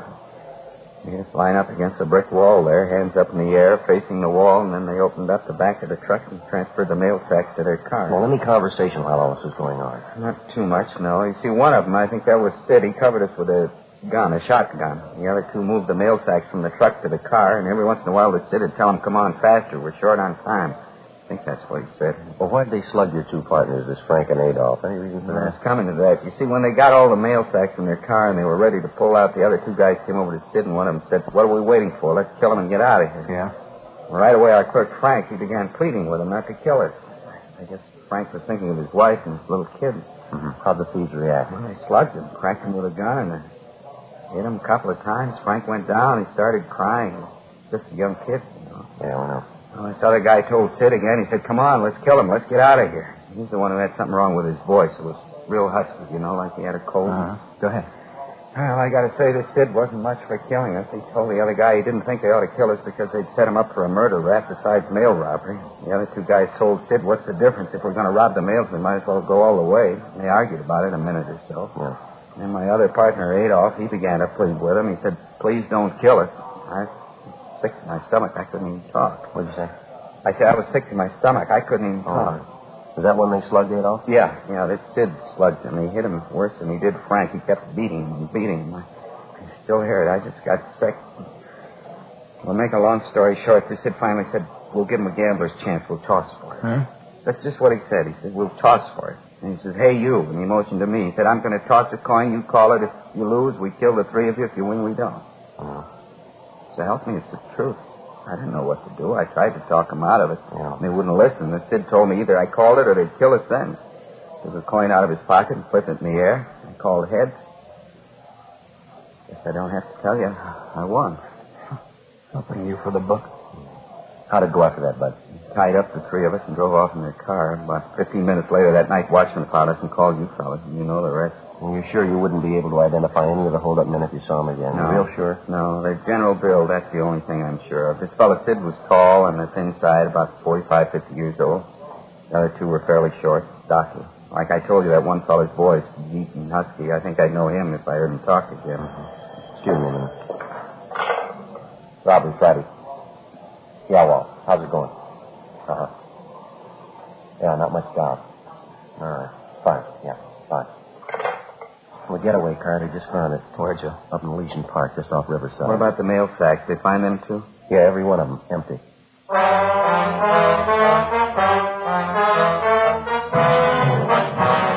According to the report we've received, the getaway car was found parked in a clump of shrubbery on the edge of Elysian Park, about half a mile from Riverside Drive. All of the 28 registered mail sacks were found scattered in and around the car, and with the exception of a few pieces of mail, the sacks were empty. A crew from the crime lab was dispatched immediately to the scene to check the car and the mail sacks for fingerprints and to cover the entire area for physical evidence. The mail truck was also gone over for prints at the point where it had been located. The officers at the scene, Sergeants Bitteroff and Gonzalez, continued the investigation on their end.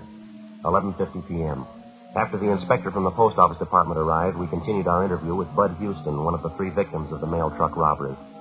We ended the interview a few minutes after midnight, and Houston was driven to his home. The following morning, along with the postal inspector, Frank Smith and I talked to the other two victims, the clerk and the guard who were with Houston at the time of the holdup. They could add nothing to what their partner had already told us. The investigation went on. Every possible angle was checked and rechecked. 3 days passed. Nothing. Thursday, August 7th, 5:40 p.m. Hi, Joe. How'd you make out? Oh, it's sour. Nothing at all. The guy wasn't even in town the night of the holdup, and you can prove it. You have any luck? No better than yours. I might just as well have taken the day off for all the good we did. Nothing from the stats office, huh? No. Last one we asked for won't be ready till tomorrow. It's getting a little embarrassing, Joe. We got them checking practically every robbery card they've got. M.O. description, only a few of them come close. We've already rolled them out as possible. The one you just checked on, that was the last. About does it. Might as well close up shop for the day, huh? You ready? Yeah, let's go. All right. I'll sign us out. All right.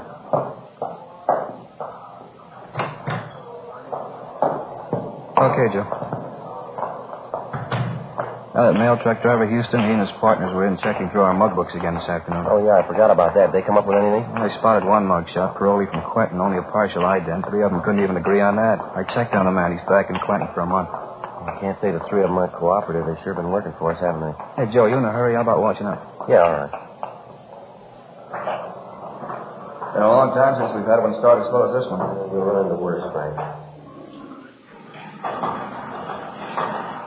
Oh, I mean right from the start, Joe. We find a getaway car, plenty of prints on it. Can't get a make on any of them. Find out the car was stolen. We check the owner, location, leads nowhere. Prints on the steering wheel of the mail truck, parts of the mail sack, still no make. How tough can it get? Well, they might have something when their kickback comes through from Washington. The hold-up men weren't amateurs. We know that. Joe, you check with Gonzalez and bid her off today. I didn't see him. Yeah, they're not doing much better than the rest of us. They got an informant out on the thing. He's supposed to have some work for him tomorrow and a couple of possibles. Say, how about the money taken from the mail they got? List of the serial numbers on the bills going out to everybody? Yeah, revised list went out late last night. Copy sent all over the country. Right? Yeah, Mac, we're here. Call for him. Okay, thanks. Be right there. Okay, let's go. All right. Hope this call means something, Joe. Wouldn't mind going late tonight. What do you mean? My sister-in-law, Florence, she's having me and the wife over for dinner, some kind of fancy pork dish. What's the matter with that? She never cooks anything until it's done. She likes things raw. Oh, that's so? Imagine what that roast pork's going to be like. We'll all end up with trichinosis. Yeah. Go ahead. Mac? Which one, Mac? I want 2, Joe. Thank you. Friday talking. Yeah. Oh, yeah, John. Mm-hmm. Sure check. Okay, fine. About 20 minutes. 20 minutes, yeah. Right, thank you. Anything, Joe? Wilshire detectives. They got a petty theft suspect out there now named Cecil Grant. Picked him up this morning. What about him? Well, he had a $20 bill on him stuffed down in the corner of his pocket. Yeah? They checked out the serial number. It's on the list. 6:05 p.m. Frank and I got in the car and drove out to Wilshire Station, where we double-checked the serial numbers on the $20 bill taken from the petty theft suspect Cecil Grant. It checked out. The officers at Wilshire Division had already made a run on Grant through R&I, but outside of one other arrest for petty theft, he had no further criminal record. His fingerprints had been checked, but they failed to tie in. The suspect was taken from his cell to the interrogation room, where Bill and I questioned him. He talked a lot, but he didn't say much. Well, now, look, there ain't any reason to get mad. We can settle this thing without a big rhubarb. No reason to get mad. 28 sacks of U.S. mail, mister. A couple of men slugged till they couldn't stand up. We figure that's a good reason. All right. I know. Why bring your troubles to me? That wasn't, You got a piece of the loot, a $20 bill. You had it in your pocket. You admit it's yours. All right, so what? The holdup's still fresh. It ties you in close, Cecil. You're warm enough for us. What do you mean? What are you getting at? You don't need me to explain it. You got a piece of the loot. You say the bill must have been in your pocket for at least a day. That's right. Then it's a good chance you were in contact with the thieves. Either that or you're one of them. I'm not. You know that. Couldn't have been there. I got an alibi. Now, face it, Grant. You're not going to alibi that $20 bill. Now, how about it? I don't know. I told you I don't know. If it's not your job, you better check us out, Cecil. Robbing the U.S. mail. I think you know what that gets you. I don't know. Money was in my pocket. I just don't know. 25 years, 30, maybe 35. If you're not in, why fool with it? How about it, Cecil? I'm not in. You know that. Then what about the 20? What about it? Well, this is the way it happened. Guy owed me a 20. Owed it to me for 6 months, maybe more. Tuesday came around, paid off. Gave me that bill you got. This last Tuesday? That's right. Thought it was funny, but he's a nice guy. I didn't want to make trouble. How do you mean? Well, when he paid me the 20 back, he said, well, look, here, the bill isn't phony, but don't let it out for a couple of days. Bill's okay, but just sit on it, maybe a week or two. That's just what he told me. Who was it? Where did we find him? He's a nice guy, friend. I don't want to make trouble. It's already made. Now, what about it? Johnny Carter, 380 Nashville Avenue, apartment 2.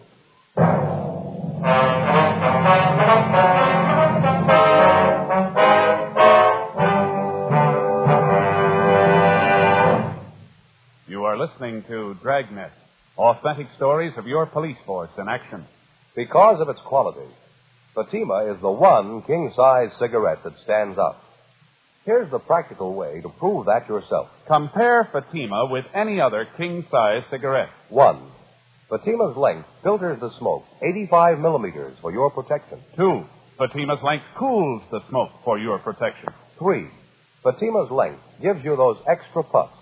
21% longer than standard cigarette size. Fatima gives you more for your money. And in king-size Fatima, you get an extra mild and soothing smoke, plus the added protection of Fatima quality. Because of its quality, its extra mildness, and superbly blended tobaccos, more and more smokers coast to coast are switching to Fatima every day. Buy Fatima. Your money back plus postage if you're not convinced Fatima is better than the king-size cigarette you're now smoking. Just return the pack and the unsmoked Fatimas by August 1st, 1952. Fatima, Box 37, New York 1. Add to your smoking enjoyment. Smoke king-size Fatima, extra mild and soothing, plus the added protection of Fatima quality. Get Fatima in the bright sunny yellow pack. Best of all, king-size cigarettes.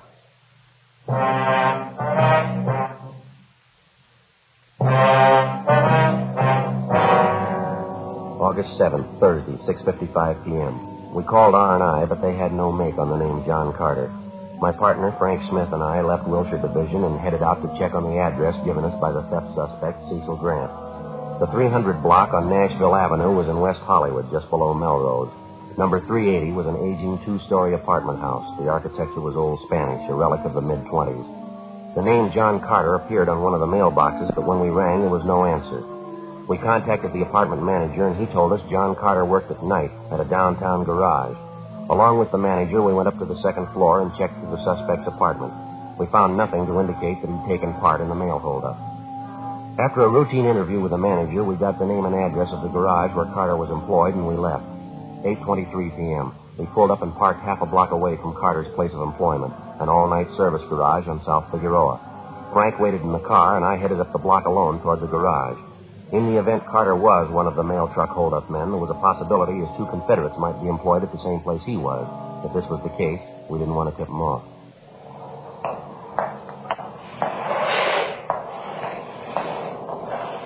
Hi. Yeah. You want something? Yeah, I do. I need a little help if you got the time. I don't know. I'm busy right now. What's the matter? I got my car stalled down the street there. I can't figure out what's wrong. The lousy thing just stopped on me. All right. Check the gas tank? Yeah, nothing as simple as that. I got almost a full tank. Well, I hate to bother you. You think you could come down and take a look at it? It's not far, just a half a block down the street. I'm pretty busy. You can see that. I don't know. Sure appreciate it if you give it a look. I'm not much of a mechanic myself. Probably something real small. My car's almost new. I don't know. Just a minute. All right. That's going to have to do. It's 2.5 service charge. I have to leave the garage. I guess you know that. Okay, that's all right with me. I got to get that car started. You pay in advance. We've had too many hassles on this before. Okay. There you go. Yeah, okay. Just down the street, you said? Yeah, down this way. Okay. I don't know what happened to the lousy thing. It just quit on me. Nice night. What'd you do, pound on a gas pedal, flood the carburetor? No, I don't think so. I kept trying to start it when the thing quit on me. There's an automatic choke on the car, though. Maybe that had flooded. I don't know. A half a block now. Which one's your car? Straight ahead there, the gray sedan. Oh, yeah. This one right here. Okay, get the hood open. Well, never mind that, mister. Just get in the car. All right, Frank. Oh, what's this? Police officers, his identification. Get in the car. What's the matter? What is it? Come on, in the car. Hey, what's the pitch? What's it all about? Your name, John Carter, address 380 Nashville Avenue? I don't know what you're talking about. Is that your name and address? All right, it is. What about it? Get him behind you. Help him, Frank. Yeah. All right, that's good.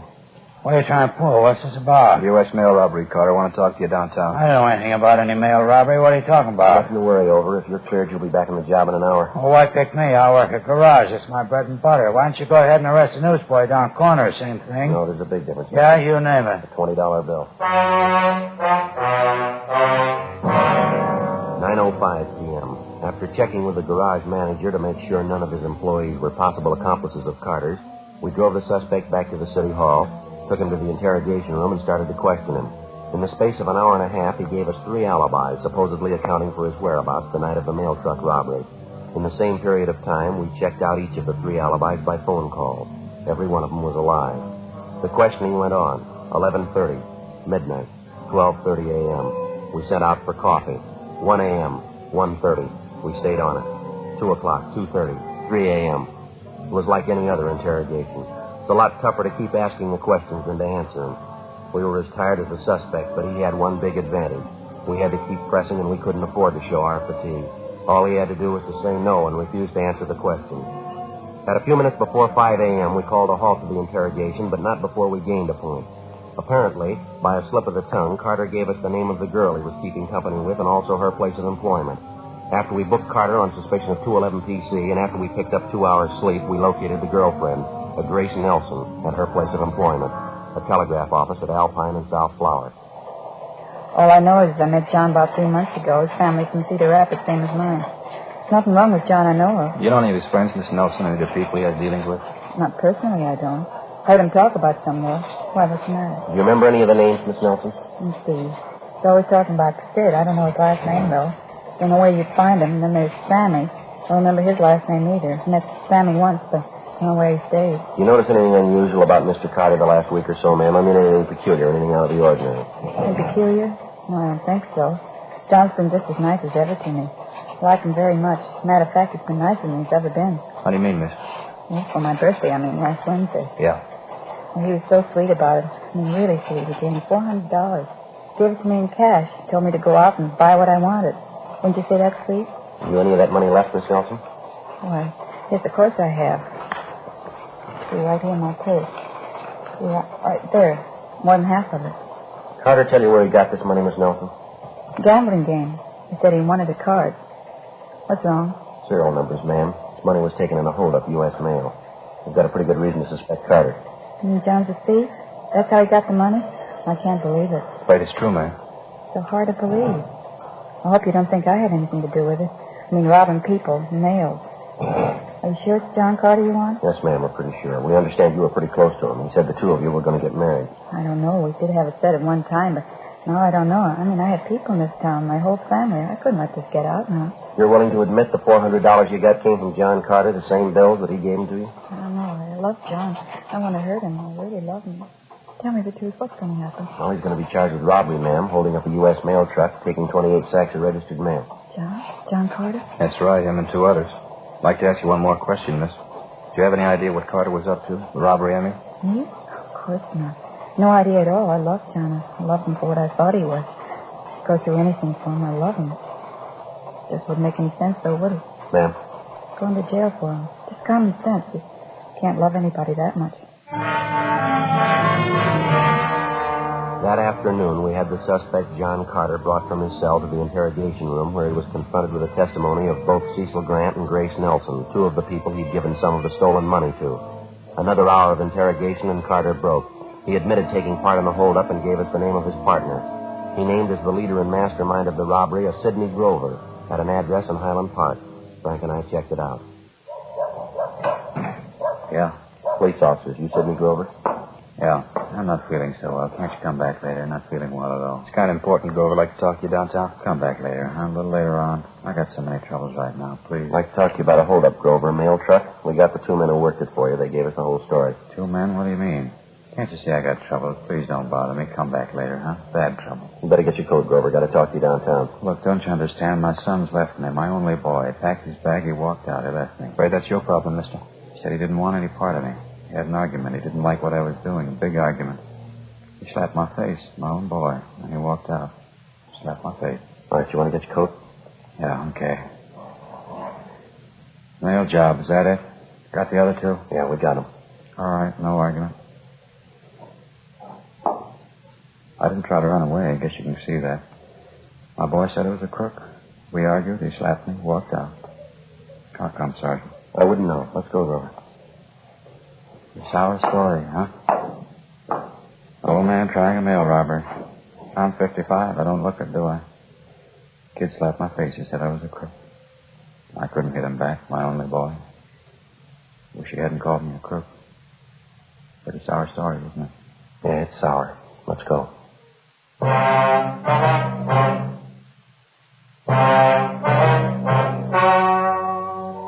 story you have just heard was true. The names were changed to protect the innocent. On November 29th, trial was held in Superior Court, City and County of Los Angeles, State of California. In a moment, the results of that trial. Now, here is our star, Jack Webb. Thank you, George Fenneman. Friends, there's one thing I'd like you to remember the next time you buy cigarettes. Fatimas give you more for your money. That's because no other king-size cigarette can match Fatima quality, and because Fatima is 21% longer than standard cigarette size. That added length means that Fatima's extra mild and soothing smoke is cooled and filtered for your protection. Get a pack tomorrow and compare them with the cigarettes you've been smoking. Fatima, best of all king-size cigarettes.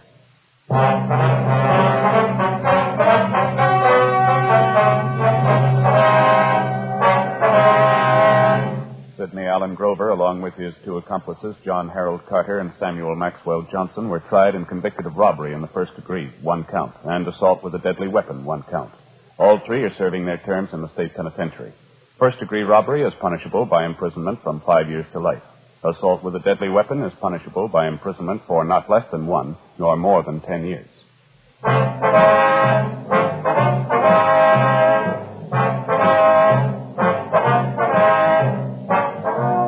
You have just heard Dragnet, a series of authentic cases from official files. Technical advice comes from the Office of Chief of Police W.H. Parker, Los Angeles Police Department. Technical advisors, Captain Jack Donahoe, Sergeant Marty Wynn, Sergeant Vance Frazier. Heard tonight were Herb Ellis, Vic Perrin, Inga Hollis. Script by Jim Moser. Music by Walter Schumann. Hal Gibney speaking. Fatima Cigarettes, best of all king-size cigarettes, has brought you Dragnet, transcribed from Los Angeles.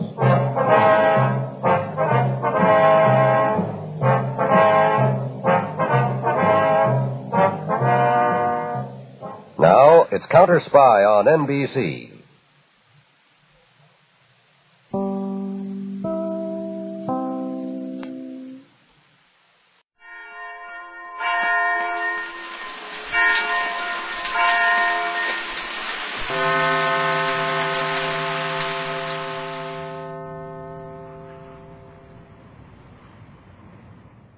My name's Jeff Regan. I get 10 a day in expenses from a detective bureau run by a guy named Lyon. Anthony J. Lyon. They call me the Lion's Eye.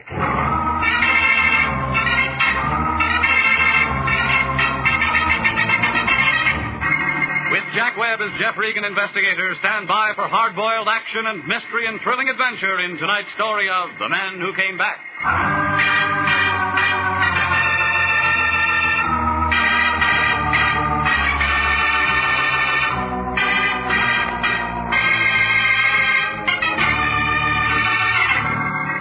Well, this is the way it started. It was a hot Tuesday afternoon, about 4 o'clock.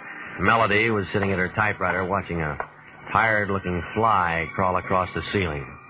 She didn't say a word, just waved an arm in the direction of his door. Certainly we will, Mr. Brondike. Absolutely. Certainly. Yes, of course. Come in, Regan. Yes. It's all right, Mr. Brondike. Yes, he'll be there in an hour. All right, half an hour. Goodbye. Regan, you're it. I'm what? Here's his address. Name's Elmer Brondike. Has the real estate office in Altadena. Check came by a special messenger half an hour ago. It was late, but the bank tells me it's good. So you're it. You know, that's what I like, efficiency. It's too hot to be funny. I want you to hop out there and see what he's excited about. Didn't he tell you? Yeah, he's one of those nasty old coots. He didn't make much sense on the phone. Something about someone coming back. Besides, his teeth were slipping around. Yeah. Anyhow, it's a job. Business has been terrible lately. You know, I still want my expenses on that Tartaglia thing. Have you ever come up short with me? Yes, I have. You'll get all that's coming to you. When? As soon as Melody gets a bill from that hospital, because that's coming out of your check. Now, beat it out there and find out what this guy wants and call me if you're running into any trouble.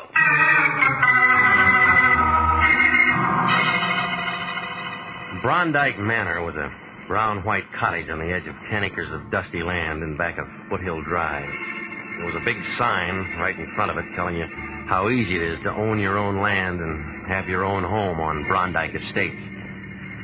Well, I parked across the highway, and it was just about then that a big, heavy-set man wearing a dirty white Panama hat and a suit that didn't fit him around the stomach crawled out of a 36 Ford sedan, jammed a cigar in his mouth, and came over to my car. He had hair in his ears. Yeah, hot afternoon, ain't it?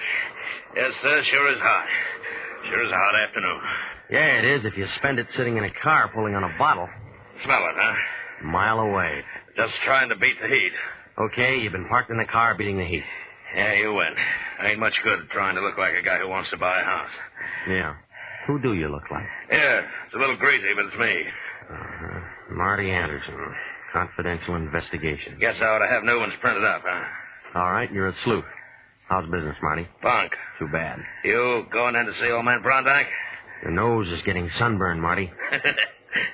I was just going to go and see him myself when I spot you pull up. Recognize you from pictures in the paper last week on that Tartaglia thing. I figured maybe you and me ought to talk. Yeah. Hey, you make it tough for a guy, Regan. We're in the same racket. What you going to see him about? You said you were going in to see him. Well, I kind of changed my mind when I seen you. This is where I came in. You're a tough guy, Regan. You're a real tough guy, and a lot of people know it. But Marty Anderson's betting you're a dumb guy, too. A real dumb guy. Mm-hmm. See you around, Marty. I'm an old conk, huh? A fat old slob who couldn't get a trick as a housekeeper or a tail in a bunk. Is that it? Oh, but don't get too close. That's a real bad label you got a hold of. Okay, Regan, okay. You're young and tough, but you just keep my card, wise guy. You'll want to see me. You'll want to see me before it's all tied up.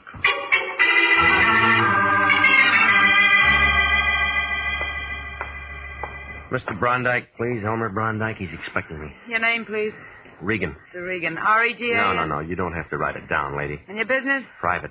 Well, I'm afraid I'll have to know a little more than that, Mr. Regan.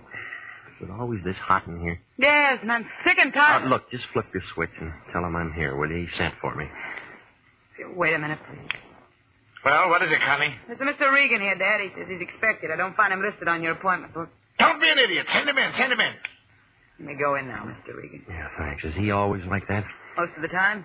Other times he's bad. High blood pressure? He's got it high, low, and in between. I hate him. A winner, huh? I'm sorry, Connie. That is your name, isn't it? Go on in before I quit. Don't just stand there. Come on in and shut the door. What took you so long? You're Jeff Regan, huh? You don't look much like a private detective to me. Sit down. Where did I put that thing? Over there by the inkwell. What? Oh, well. Now then, Regan, about this Collier. He's a no-good tramp. You understand that? A no-good tramp. I'll see that he goes right back up to San Quentin if I have to. I'm a dangerous man to play games with. He found that out once, and if he keeps up this business, he's going to find it out again. All right, you're dangerous. He's a no-good tramp, San Quentin. Say, are you mocking me? No, I'm not. I'm just wondering what you're talking about. I just told you everything. You got ears? Can't you hear? I don't hear anything but a lot of blubbering, and that doesn't make any sense. Too big up Now, here. Connie told me all about your high blood pressure. You better watch that. She did she? Well, Connie talks too much. That's what's the matter with her. She talks too much. Oh, sure, and you'd fire her, only she's your daughter. You'd have to pay somebody else 3 times what you pay her to take everything she has to take. Get out of here. Get out of my office. Get out. Get out. No, never mind. Sit down. Just hot. He always gets me. Yeah, me too. Now, do you want to tell me about it? He's an ungrateful scoundrel. Who?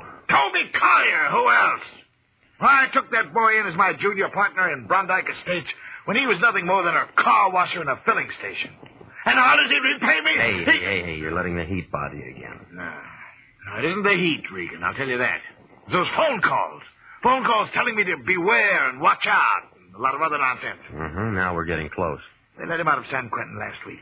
You'd think he'd go somewhere where people didn't know him and wash cars again or something. But no. He has to start telephoning my office and telling me he's back and that he's going to get me. What was he doing in San Quentin? 2 to 10 on an embezzlement count. How long ago was that? 3 years ago. I guess he got time off or something. Why is he sore at you? I had to testify against him. It was my firm. It was chiseling. So now he's out of the clink and he's phoning you and trying to throw a scare into you, huh? He may be out, but he isn't scaring me or anybody else, I'll tell you that. Yeah. I want you to find him, wherever he is. Bring him here. All right. And then I want to tell him like I'm telling you. If he keeps bothering me with those phone calls, if he persists in threatening me, then I'll haul out some stuff I have in my safety deposit box and send him back up there on a swindling rap. Just to get him out of my hair. You withheld evidence at that trial? I withheld nothing. Just be a new charge, and I could make it stick if I wanted to. All right, tell me the rest of it. What do you mean, say the rest of it? No more to tell. He's a punk. He's got to get in trouble. Where'd Marty Anderson figure? What? Anderson, Marty. Confidential Investigations. Big, dirty-looking ape who shaves every other day. Oh, that rum pot. How do you know about him? He tried to shake me down outside your office. He would. Yeah, he's just a second-rate gum heel I called in 3 years ago when I thought Collier might be fixing my books. I think it's the only job he ever had. He's been pestering me ever since. Did he testify against Collier? Of course he testified against Collier. That was part of his job. Is there anything else you want to know? Yes, there is. Why'd you call International instead of the police? You're pretty nosy, aren't you? I'm a lot of things. Now, come on, why? Because every time you call a cop around this town, there's always some snoopy reporter hanging around the sergeant's desk. I got $500,000 tied up in this here gravel pit. I don't want anybody who's going to buy into it thinking that I might get knocked over by some loony. That's why I want it all quiet. Does that satisfy you? No, it'll do for now. You'll probably come up with something better later on. Are you dirty? All right, where's Collier? If I knew, I wouldn't have called you in. Do you have a family here? A home, a wife, something? He was all alone. He had a mother somewhere, I guess. Pictures? Here. Okay, I'll keep these. When am I going to hear from you? When I find something. You bring him to me. I'll ask him to come. He doesn't have to. You just spring that swindling rap on him. He'll come. Yeah, and if it's no good, he can turn right around and slap a slander suit right in your face, and I wouldn't blame him. Don't you forget you're working for me, young man. No, I won't. Regan, you've got a nasty way of talking. People don't talk to me like that. Yeah, well, this is a brand new crowd of people, Frosty Top, and we talk just like we feel.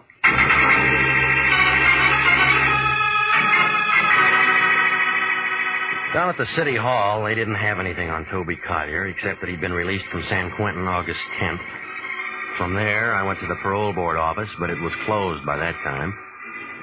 So I did the next best thing, and I sent a wire to the officer in charge of parole prisoners, San Quentin, asking for Collier's address. Then I dropped into the Times office, and I looked up the story of the trial. There was a page 3 item for 2 days, a second section filler for a week. After that, nothing. There were no pictures. But it did give the name of Collier's lawyer, a man named Alan Nordale. The phone book gave him an address over on Kingsley. That you, Millie? Hold on just a minute. I was just trying to get my dinner over before you... Who are you? Mr. Nordale? Mm-hmm. My name's Regan. I'm a private investigator. I'm trying to locate a former client of yours, a man named Toby Collier. Come in. I was expecting Millie, but come in. Thank you. I always fix my own dinner, poached egg and half and half. I have ulcers. Name's Regan? Yeah. You want an egg? No, thanks. You mind if I finish? No, go ahead. Thank you. What's what with Toby Collier?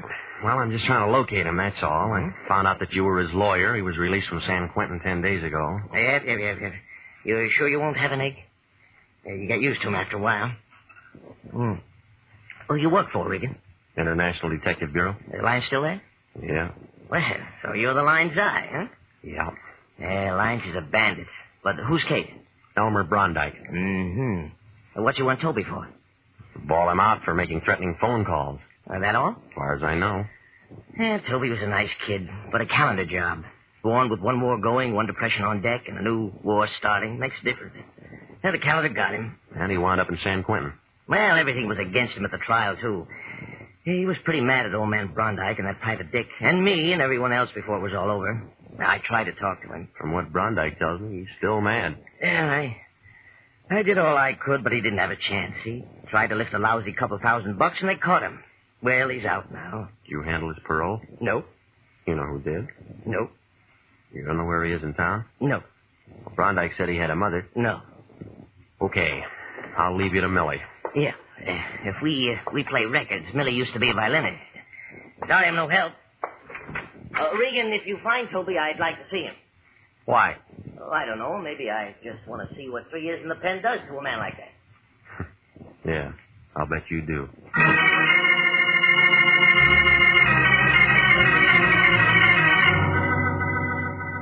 Where are you now? Did you find Collier? I'm calling from home. Home? What about Collier? I didn't find him yet. Well, get busy. What are you waiting for? A telegram, morning, couple of things. Listen, this old schmo is plenty tough, and if he thought you were local... Look, it's 9 o'clock at night. I'm tired. There's nothing I can do till tomorrow morning. He's sort of a shaved pup about all this, and especially about you. Phoned up and said you call him a lot of names. He is a lot of names. I don't care what he is. You don't talk to a client like that. Besides, I haven't cashed his check. Now go on out and find that guy and get this thing settled. Good night, Regan. Besides, I haven't cashed his check.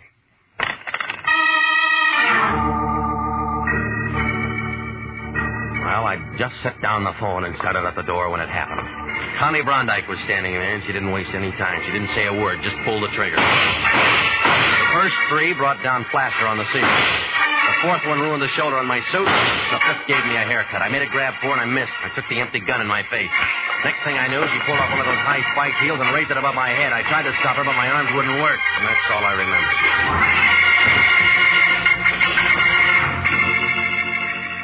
You are listening to the story of the man who came back. Tonight's adventure with Jeff Regan, Investigator. They're still available for qualified nurses. Yes, the Army Nurse Corps Reserve still has commissions available. If you are a graduate registered nurse between the ages of 21 and 45, you may be eligible for a commission in the Army Nurse Corps section of the Regular Officers Reserve. Those who meet the high standards and qualify to serve with this fine organization may elect active or inactive status.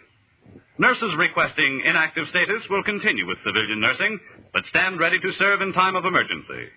In addition, they have the opportunity to take advantage of special training courses. Nurses who request active status enjoy the same privilege of all other officers. Graduate work is provided at the Army's most modern teaching centers, and the nurses obtain educational experience that benefits them in both civilian and military nursing. If you believe you qualify for a commission in the Army Nurse Corps Reserve, apply to the Adjutant General, Washington, D.C. And now, back to the story of the man who came back and Jeff Regan, Investigator.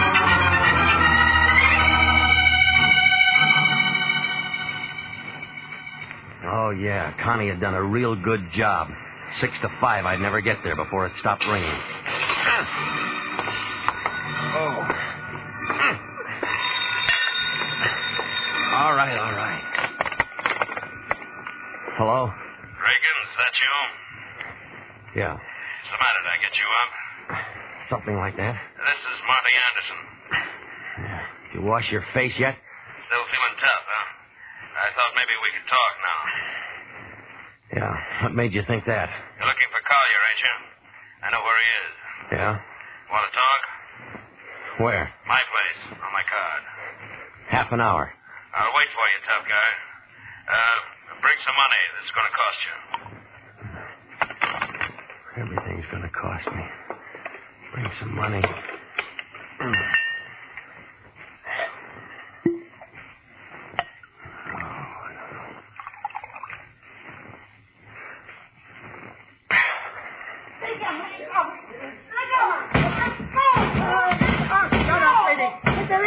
Mr. Regan, it's me, Jake. You all right in there? Go, Regan! Go! You all right, Mr. Regan? Yeah, I'm fine. I told you it was all right. I want to go. I was real worried. I thought I heard some shots, and I see this one jumping down the stairs like she had a good homicide somewhere. You sure you're all right? Go on, Regan. Take your hands off All me. right, Jake, let her go. She's a friend of mine. Sure, it's all right. Hey, you're bleeding. Look at the plaster. Who them was shot? Of course they were shot. Jake, let her go, will you? Oh, Huh? sure. I was cleaning a gun. Oh, cleaning a gun. Funny time to clean a gun, 10 o'clock at night. Well, I do a lot of funny things. Come up and have a drink sometime, will you, Jake? Okay, Mr. Regan, okay. Good night. Oh, no, you don't, lady. Stay right where you are. No, we're going to talk. You hurt my arm. I'll rough you up good if I have to. Now, come on. I only wanted my picture. Oh, save it, lady. I didn't have any right to give them to you. They were mine. Should have done that. So you come over to get him, and you take 5 shots at me and slam a gun in my face. Why didn't you finish the job with your heel? I couldn't do it. I was going through your wallet looking for the pictures. I saw your license.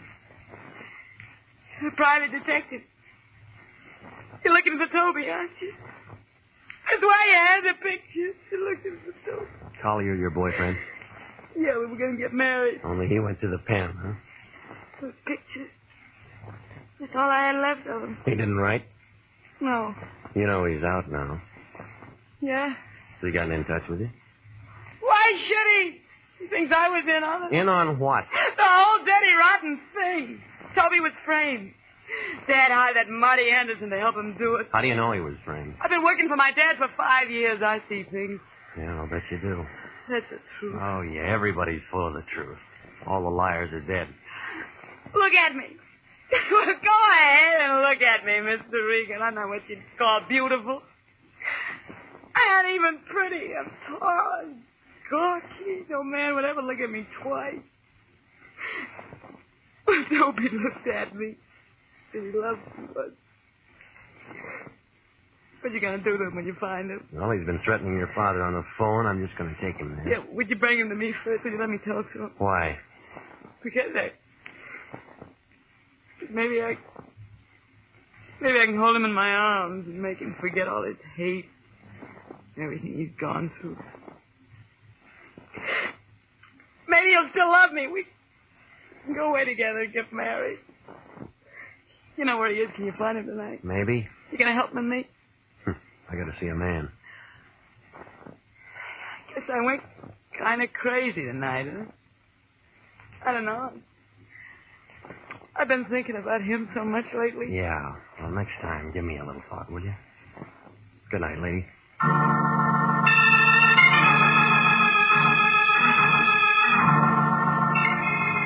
Well, Marty Anderson's office was a dirty room hanging over a shoe repair shop on Sunset near Alvarado. You could tell it belonged to him. The glass on the door hadn't been washed for 10 years.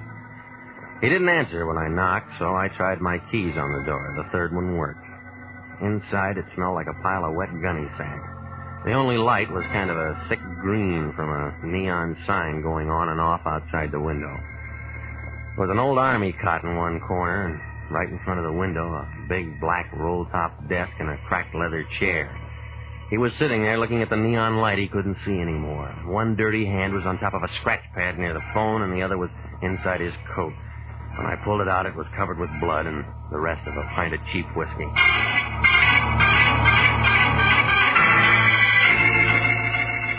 I found a .38 cartridge case on the floor. He didn't have anything in his pockets except some keys and a plug of chewing tobacco. There wasn't anything in the desk drawers either. When I started to call homicide, I had to move his hand. The name Collier was written on the scratch pad, and there was an address to go with it.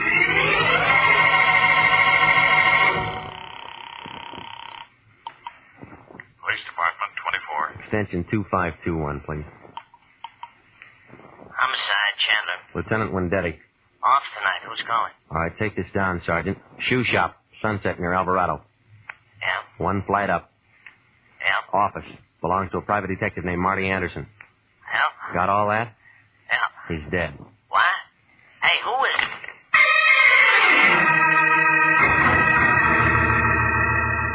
The Santa Monica fog was all over Flower Street on the 1300 block south.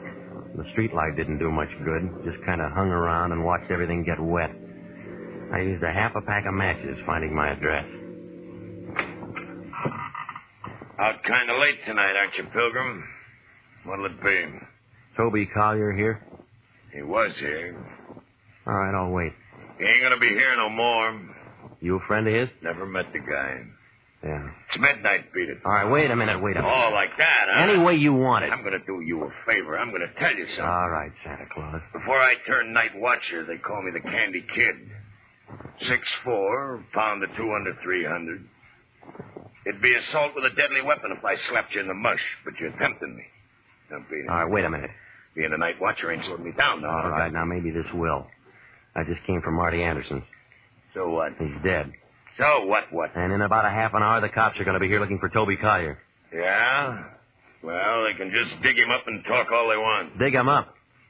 Are you blind or drunk or something? This outfit buried him this afternoon. This is a mortuary.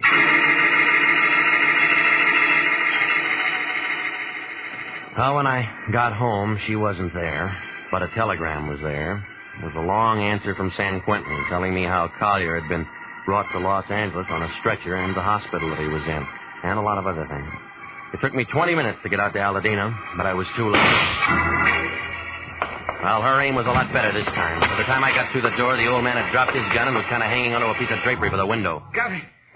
Get your million.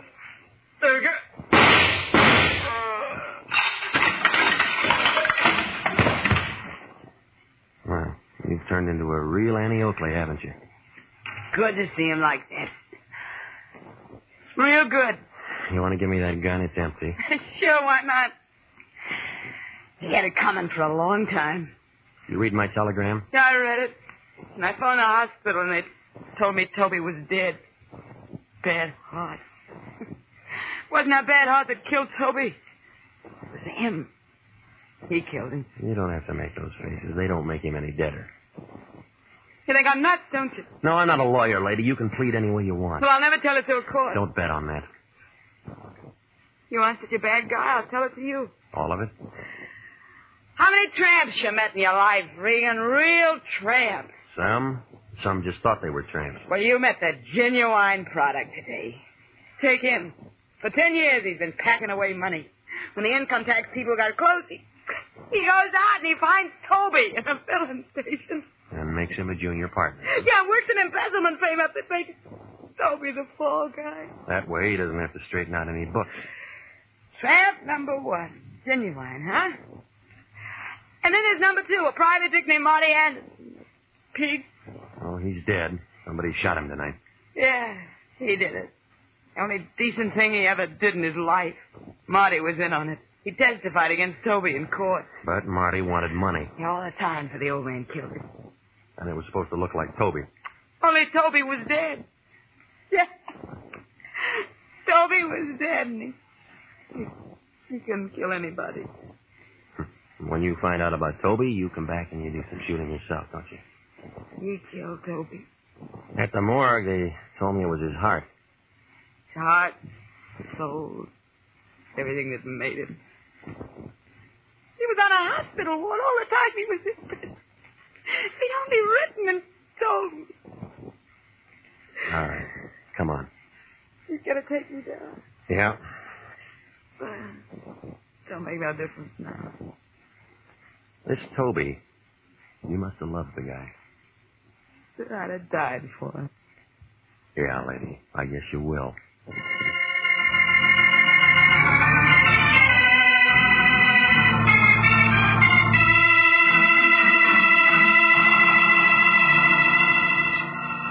Well, that's the way it came out. Brondike killed Marty Anderson because Marty was trying to sell me what he knew about Collier's trial. Well, Marty was a lousy private detective making those phone calls and trying to make Brondike think it was Collier. Well, the Lion was mad because I phoned homicide and then ran away. He said it'd give the agency a bad name. And then he began talking the way he does. Funny thing about all this, Regan, those two going for each other. Yeah. She was nothing to look at. Him, he was a smart guy. He wound up in prison, didn't he? Yeah, but he was a smart guy. He was just framed. Not many smart guys get framed. What do you mean? I mean, Collier sold out to Brondike, and then he made the frame deal. How do you know? Collier left a will. You think Eddie made a go of it? I mean, gotten married or something if all this hadn't happened? Nope. Why not? She went for him, and he went for her. Say, he didn't serve much time on a 2 to 10 rap. He must have had a smart lawyer. No, you mean doctor. What? He had a heart condition. He was dying. And they paroled him? They let him out to die. Well, they do things like that? Sometimes. No wonder he didn't write that name. What do you know about that? Nothing. You work on it. I'm tired. Good night.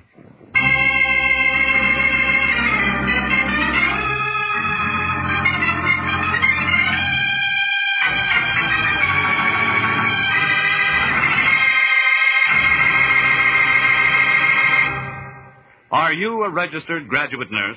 Do you know someone who is? Then please listen carefully to this important message. 29,000 nurses are needed to join the new Army Nurse Corps Officers Reserve. For the first time in history, qualified nurses are given the opportunity of receiving a commission in the regular Army Reserve. These nurses will remain on inactive status, ready to serve their country in the event of an emergency. 4,000 of them, if they wish, may choose active duty. All nurses who receive reserve commissions will benefit from the opportunity for specialized training offered to them by the Army. Inactive reserve status will not interfere with the nurse's civilian life, but the educational opportunities offered her by the Army Medical Department will be of great advantage to her in her work. So don't wait. If you're a registered graduate nurse between the ages of 21 and 45, drop a card now for complete information to the Adjutant General, Washington, D.C.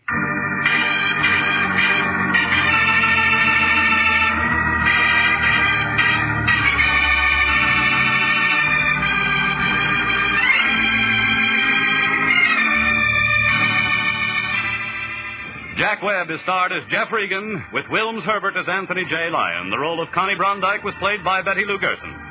Jeff Regan is written by E. Jack Newman, produced by Sterling Tracy, with original music by Dick Arant. It's CBS same time next week for more hard-boiled action and mystery with Jeff Regan, Investigator.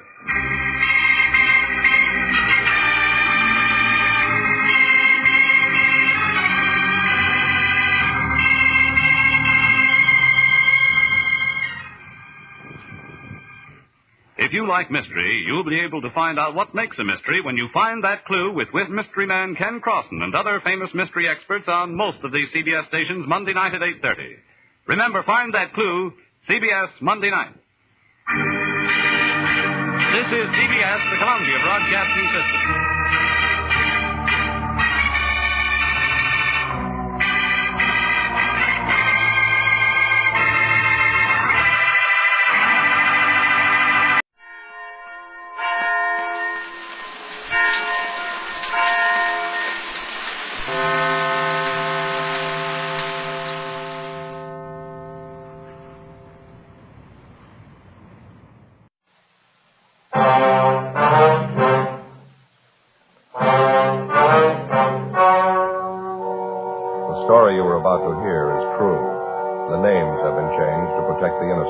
Fatima Cigarettes. Best of all, king-size cigarettes brings you Dragnet on both radio and television.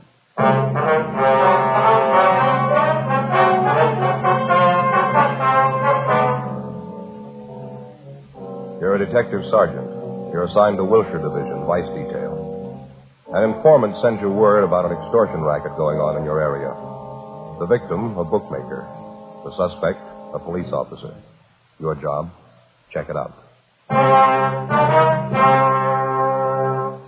Compare Fatima with any other king-size cigarette. Yes, compare Fatima with any other king-size cigarette. 1. Fatima's length filters the smoke 85 millimeters for your protection. 2. Fatima's length cools the smoke for your protection. 3. Fatima's length gives you those extra puffs, 21% longer than standard cigarette size. Fatima gives you more for your money. And in king-size Fatima, you get an extra mild and soothing smoke, plus the added protection of Fatima quality. Buy Fatima in the bright, sunny yellow pack. Best of all, king-size cigarettes.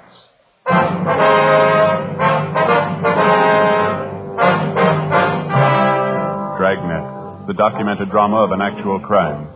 For the next 30 minutes, in cooperation with the Los Angeles Police Department, you will travel step by step on the side of the law through an actual case transcribed from official police files. From beginning to end, from crime to punishment, Dragnet is the story of your police force in action.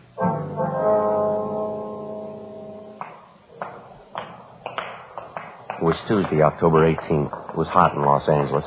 We were working the day watch out of Wilshire Division, Vice Detail. My partner's Frank Smith. The boss is Captain Hayes. My name's Friday. We were on the way downtown from the office, and it was 9:35 a.m. when we got to the felony section of the main jail, the interview room. Sit down, Mr. Lawrence. Thanks. Got your message when we checked in this morning. What's it about? Well, I finally made up my mind. I've had enough of this. Say, either one of you guys a cigarette? I left mine back in the cell. Yeah, sure. Here you are, Lawrence. Oh, thanks. You bet. Here's a match for you. Now, what's the story? What's on your mind? Well, I've been thinking about it most of the night. I didn't get very much sleep. So you remember yesterday? I mean, when you arrested me? Yeah. Well, it's just like I told you then. I'm not trying to kid anybody. I admit it.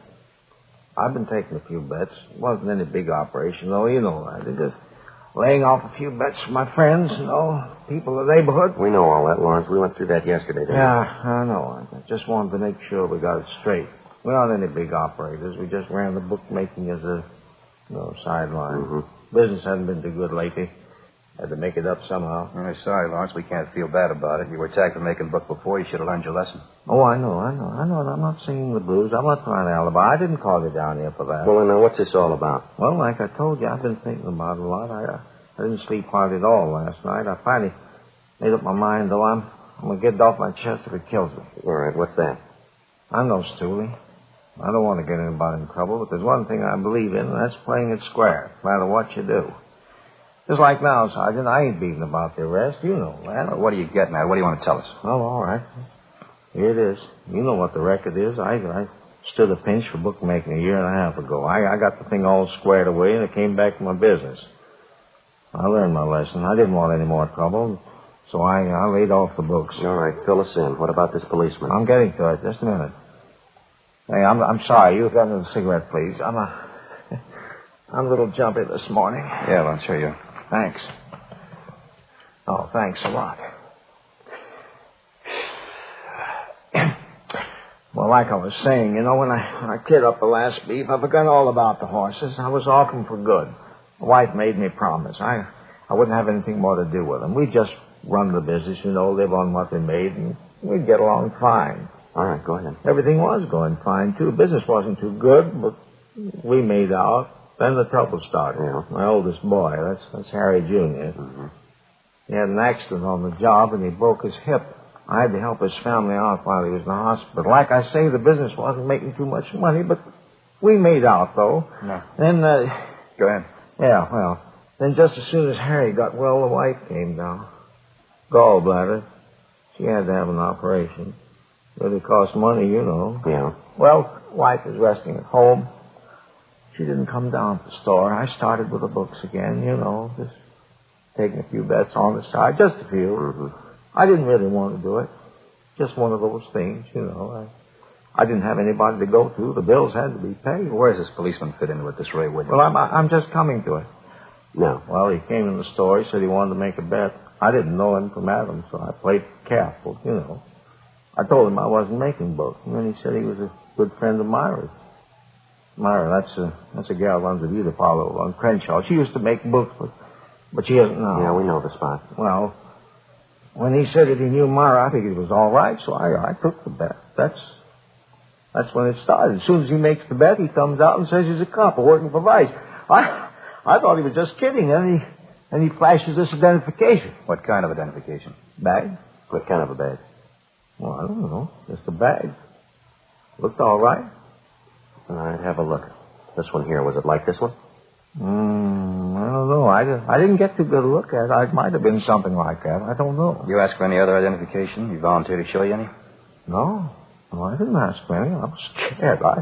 I just figured I was arrested again, that's all. He seemed to know all about the first pinch I stood for making book. He told me that I'd been operating for about a month and a half. He said he had his eye on me. Mm-hmm. What did he do after he told you he was a policeman? Well, I started to explain to him how the thing shaped up, why I was making books again, how I had to pay up those doctor's bills. I tried to beg off. I told him that I'd quit right now. Then he turns around and tells me I don't have to. What do you mean? Well, that's just what he said. He didn't make sense to me either. And he went on, he told me I was operating in his destiny. He said it'd be okay if I went right along the way I was. He'd see to it that I didn't stand any pinches. Yes, sir. What else did he say? Well, he said he wasn't the only one who'd have to be taken care of. He said there was his partner. Then a couple of guys over him, they'd have to be taken care of, too. He said the juice would cost me $100 a week. I tried to explain to him that. Yeah. Well, I told him that I wasn't operating big. I was just on the side. I said I wasn't making that much a week. All I was doing is about 50. That's all, just 50. Then he said, "Well," he says, "all right, if that's the way you feel about it, I'll just take you down, book you now." Mm-hmm. Well, I told him I didn't want to stand the pinch again, and I'd do the best that I could. So he finally said, "I'll give you 2 weeks to go ahead and open this thing up." He said I'd have to do more business because the juice was just going to cost me $100 a week. He didn't care how I got it. This policeman told you to go ahead and open up, huh? For $100 a week, you could go ahead and make book and nobody'd bother you. Yeah. Did your wife ever see this policeman, this fellow Williams? Yeah, she saw him. She saw him a couple of times. She saw me give him the money. Mm-hmm. Well, when did all this start? About the 1st of July. Paid him $100 every week since then. Yeah, I'm almost glad you fellas picked me up, I understand. He was running in the ground. He had me in a bind. You say the man's name was Ray Williams, is that right? Yeah, that's right. You said he had a partner. Did you ever see him? No, I never did. Did Williams ever come in with anybody? Did you ever see him with anybody? Well, no. No matter of fact, I never did. One time I asked him who his partner was. He says, none of my business. What kind of a car does he drive? I don't know. Never came to my place in a car. He always walked. He came on foot. Do you know anything else about him? Where does he live? I don't know. He never told me. He never told me anything, you see? Nothing.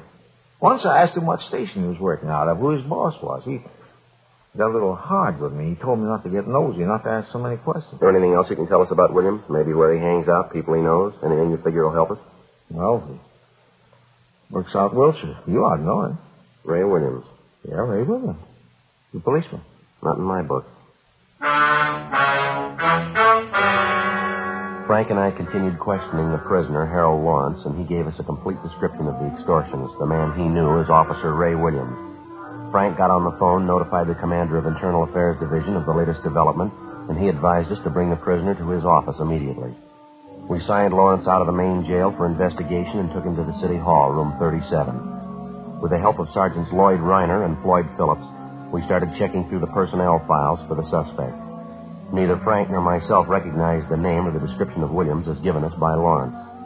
The first step was to show the prisoner photographs of every police officer in the department, regardless of rank or detail.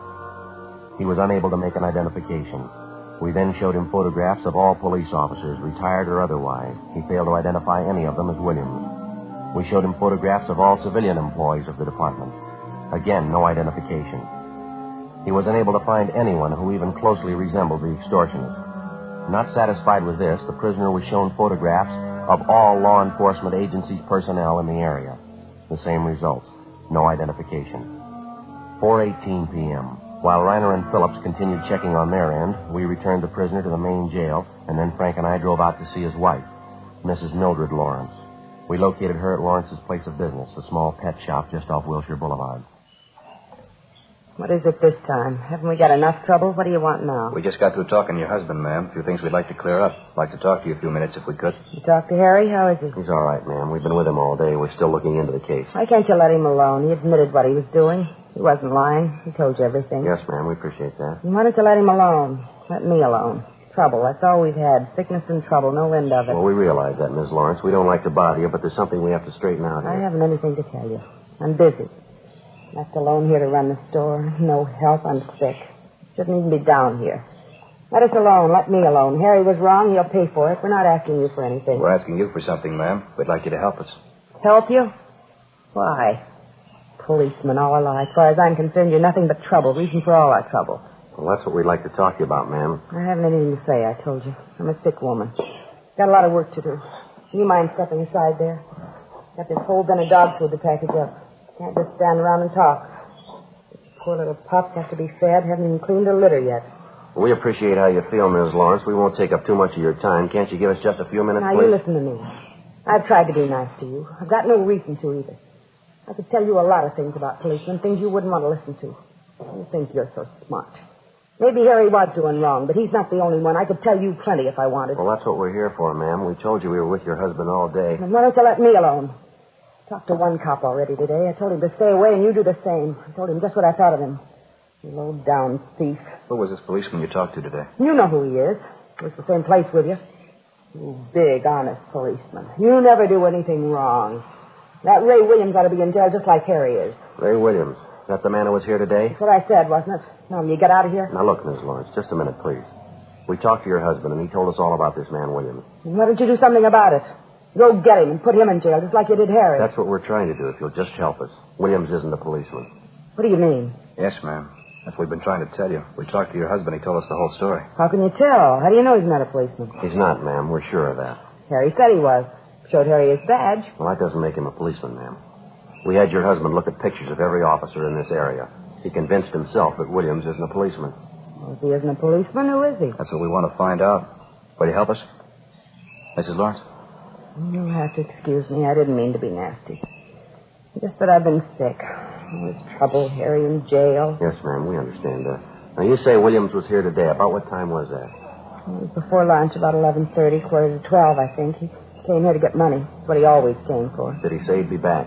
No, I told him never to come back. Told him Harry was in jail. All the money we gave him, what good did it do? Said I'd go to the city hall if he ever came back. What'd he say to that? He said Harry had to expect an arrest now and then. I told him Harry wasn't going to get arrested anymore. He was through with all that junk. People like him, too. Uh-huh. And then he swore at me. Called me some real nasty names.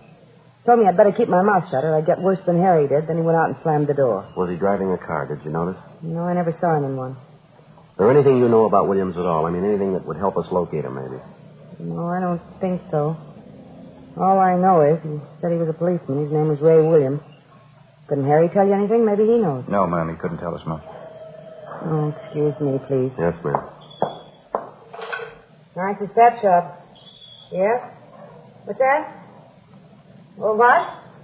Hello? He hung up. Ma'am? It was Ray Williams. Said he just drove by here. He saw us. What do you want? Said he saw me talking to you. He knows you're a policeman. Told me to keep my mouth shut. Said if I don't, he's coming back. Yeah? He said he'd kill me.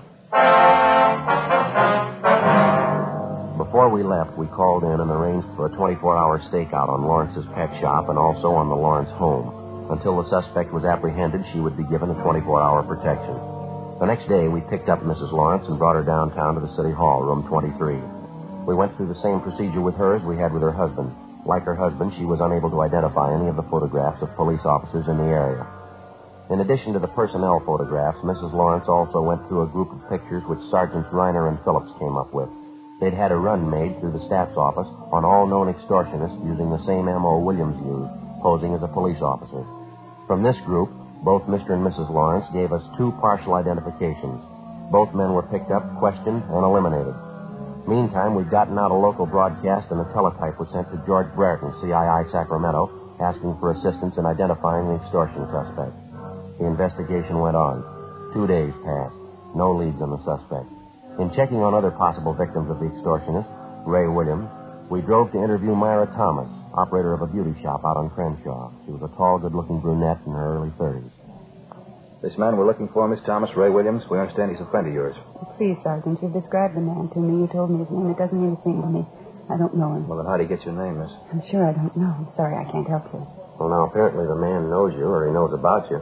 I don't think I understand you. It makes you think this man Williams knows me. We've already told you, ma'am. Mr. Lawrence says that when Ray Williams first approached him, he used your name as a means of introduction. Now, it's not a coincidence. I think you'll admit that. Well, I just don't understand what it has to do with me. I know how you feel. I have an idea what you're thinking. I was in trouble once, that bookmaking thing. I learned my lesson, though. I'm through with that business. We're not here about that old arrest, ma'am. We don't want to bother you. Just thought you might be able to help us locate Williams. I'm sorry. I don't think I can. Possibly he might have been using another name, ma'am. I still wouldn't know him. Description doesn't sound like anybody I ever knew. You know the Lawrences pretty well, do you? Yes, I wouldn't say pretty well, but I do know them. Have you seen them lately, either one of them? No, I haven't. You haven't talked with Mrs. Lawrence the last couple of days? No, why? We thought Mrs. Lawrence might have told you what kind of a man this Ray Williams is. What do you mean? What's so bad about posing as a policeman? Well, it's more than that, ma'am. He telephoned Mrs. Lawrence, threatened her if she talked to the police about it. What? Yes, ma'am. He said he'd kill her. Oh, no. Yes, ma'am, that's right. Couldn't he? He wouldn't do a thing like that. Do you know him that well?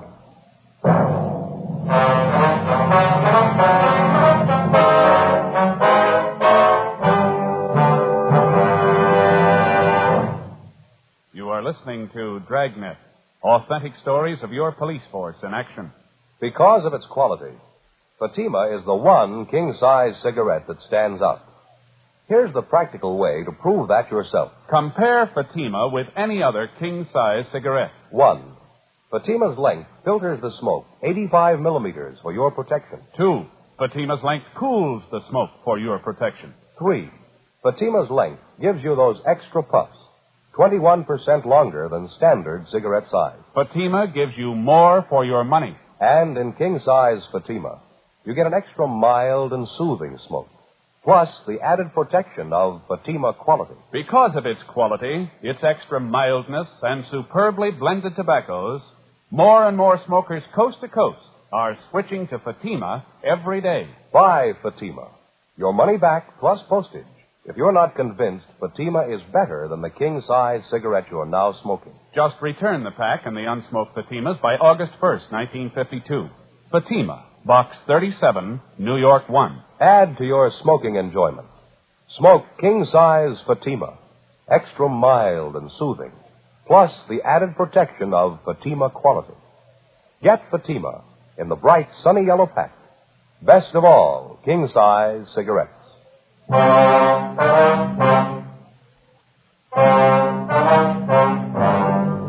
The idea of an extortionist posing as a policeman to obtain money certainly was nothing new. The idea is as old as crime itself. It's one of the most vicious types of extortion in the eyes of law enforcement agencies because so many such cases go unreported to proper authorities by the victims. Usually, the victim is a person of circumstances with something to hide. The extortionist discovers the person's secret by one means or another, and he begins the never-ending process of draining the victim of his last dollar, all under the guise of being a police officer. If the victim's intelligent enough, at the first approach by the extortionist, he takes the matter to the proper authorities. If he isn't, and he's lucky enough eventually to escape the extortion trap, he goes on for the rest of his life believing that a man who was hired to protect him was the source of all his trouble. And for the rest of his life, he hangs on to his idea, and he passes it on to others. A complete disrespect for law and law enforcement officers. Saturday, October 22nd, 2:15 p.m. Frank Smith and I continued questioning the beauty shop operator, Myra Thomas. The more we talked with her, the more we were convinced that she was acquainted with the suspect, Ray Williams. In order to convince her of the suspect's viciousness, we drove her over to see Mrs. Lawrence at the pet shop. After their talk, we drove Myra Thomas back to the beauty shop, and she told us the story. Guess I have to admit it. He certainly had me fooled. I thought he was a policeman. You say he showed you his identification, ma'am. I mean, when he first approached you. Yes, he showed me a badge. It looked authentic to me. The way he talked, the things he said. I thought he was a policeman. I really did. Well, you've heard our end of the story, Miss Thomas. You've talked to Mrs. Lawrence. Are you willing to help us now? It won't get around, will it? Won't be in the newspapers? They won't get it from us, no. You won't tell my husband, will you? He doesn't have to know all about this. No, ma'am. Not unless you want him to. Well, I don't. We're not getting along too well as it is. Williams is the trouble, too. Guess I should have told you when you first asked me. What's that, miss? Just like the Lawrences, I was paying them off, too. A lot longer than the Lawrences. Every week I paid them, and I couldn't tell anyone. Couldn't even tell my husband. What's that, ma'am? Guess I thought I was smart. The bookmaking thing, I mean. Started taking a few bets from the girls in the shop, just small ones. I didn't mean anything by it. And Miss Williams came in one day. Said his girlfriend made a bet with me, and he wanted to place one, too. Mm-hmm. Did you take it? Yes, like I told her. I thought I was smart. As soon as I took the bet, he showed me the badge, told me he was a police officer. That's when it started. Same thing, just like the Lawrences. How about after you were arrested, Miss Thomas? What happened with Williams then? Oh, after I got it settled, Williams came back to the shop again. I told him then I was through with the horses. Wouldn't have anything to do with it again. After that, I didn't see him for a while. I sure was glad. You've seen him since? You know where we can locate him now? Oh, no, I don't. I have seen him since, though. You promised me my husband won't know about this. You give me your word. Miss Thomas, if you don't want your husband to know about this, it's your business. He'll never hear it from us. It's got to be that way, believe me. I love my husband. Ray Williams has caused us nothing but trouble. Can't tell you the worry he's caused me. I mean, besides all the money I paid him, too. You mean you're still paying him? Yes, that's right. Every week. You don't know how low that man is. I can't begin to tell you. I thought he was a policeman. Well, why are you still paying him off, ma'am? You mind telling us that? No, I guess I don't mind. I've gone this far. All right. While my husband and I were separated, we had a fight. We were separated. Started going out on dates, nothing serious. One night I was out with a fella from out of town. Nice fella. Ray Williams saw me and a fella sitting in the car. Parking lot right in back of the bar. We were necking. Williams come by and he knew that I saw him. I see. Wasn't anything wrong, really. I love my husband. He wouldn't understand about the fella that night, though. I mean, if Williams ever told him. That's what he's been holding over your head, Henry? Yes, it's more than a year now. I've paid him every week. I'll tell you the truth, Sergeant. I can't go on much longer. I can't. Well, you don't have to worry about it anymore. Just help us locate the man. That's all you have to do now.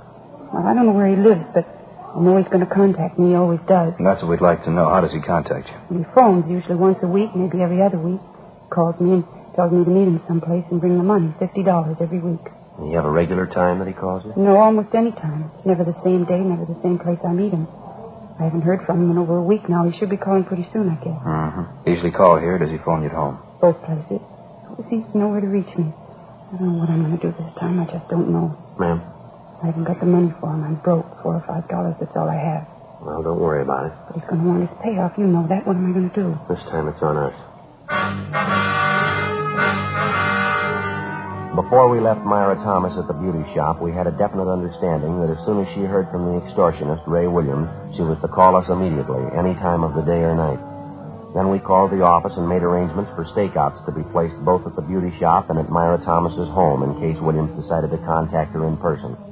The Thomas woman was given a plain envelope containing $50 in marked bills, which she was to hand over to the suspect the next time he demanded his regular payoff. 2 days went by. Tuesday, October 25th. No word on the suspect. Thursday, the 27th. Still no word. Saturday morning, October 29th. I got it. Right. Vice detail, Smith. How's that?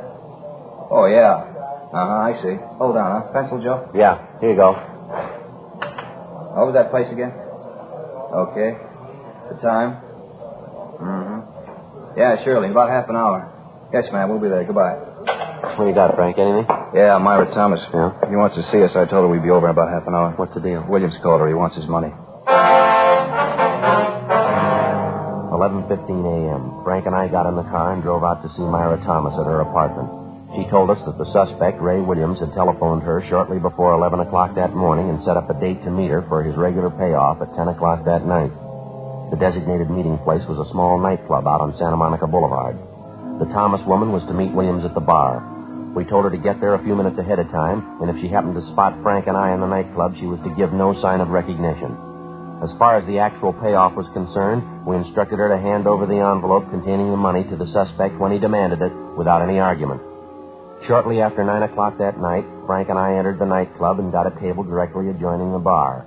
It was a modernistic affair, lighted from below with a blue fluorescent lamp. A 4-piece orchestra was playing at the rear of the place. Nobody was dancing. Only a few of the tables were occupied, but the bar was doing a good business. We waited. 9:30, 9:45. We spotted Myra Thomas as she entered the club. She went to the far end of the bar, sat down on one of the stools, and ordered a highball. 9:50, 10 p.m. We kept waiting. 10:15, 10:30. Still no sign of the suspect. We watched Myra Thomas order another highball. Getting late, Joe. Yeah, what time you got? 25 to 11. Joe, just came in, coming this way, gray suit. Yeah, What do you think? Well, the description fits, doesn't it? Yeah, must be. Going up to Miss Thomas, talking to her. All right. He's got the envelope. All right, just a minute. Let's give him room. He's leaving. Going for the front door. What do you say? All right, let's go. Not wasting any time. Come on, let's hurry. Down the street. Come on. All right, mister, hold it. What's the matter? What do you want? Police officers would like to talk to you. Me? What about? What's the matter? You got your identification? Oh, sure, right here. What do you want? We'd like to look at it. Oh, sure, here you are. Oh, excuse me. That's your badge? Oh, no, it's nothing. Where'd you get that phony badge? Friend of mine? Why, what's the matter? What do you got in your right-hand pocket? Nothing, just an envelope. Why? Is there money in that envelope? What's that? I said, is there any money in that envelope? Currency. Yeah, I think so. Why? What's the difference? You know the serial numbers on the bills in that envelope? Look, I don't know what you mean, serial numbers on the money. What are you getting at? You got 7 pieces of paper money in that envelope. 3 $10 bills and 4 5s. Yeah, what about it? Extortion, mister. You know the pitch. Now, come on, let's go. Now, hold it. Wait a minute. Let's get this straight, huh? So I got an envelope in my pocket. Ordinary envelope. That's supposed to make me a criminal? No. No more than that badge makes you a cop. Come on.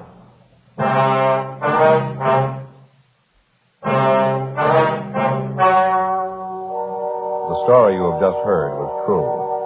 The names were changed to protect the innocent. On January 8th, trial was held in Superior Court, Department 86, City and County of Los Angeles, State of California. In a moment, the results of that trial. Now, here is our star, Jack Webb. Thank you, George Fenneman. Friends, our sales records show that more and more smokers every day are switching to king-size Fatima. Now, this makes us feel especially good because it backs up what we've been telling you, that Fatima gives you more for your money. No other king-size cigarette can match Fatima quality. When you buy your first pack and compare them with the cigarette you've been smoking, you'll notice Fatimas do have a better flavor and aroma, and you'll like their extra mild and soothing smoke. Next time, buy Fatima. Best of all, king-size cigarettes.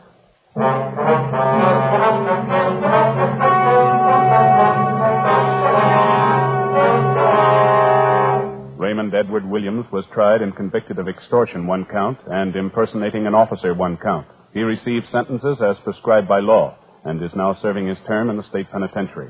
Extortion is punishable by imprisonment for not less than 1 nor more than 10 years. Impersonation of an officer is punishable by a fine of not more than $1,000 or by imprisonment for not more than 1 year or by both such fine and imprisonment. Friends, sometime during the next 2 weeks, you'll be asked to buy a poppy in memory of those who fought to keep freedom alive. Give generously when you're asked and wear your poppy proudly.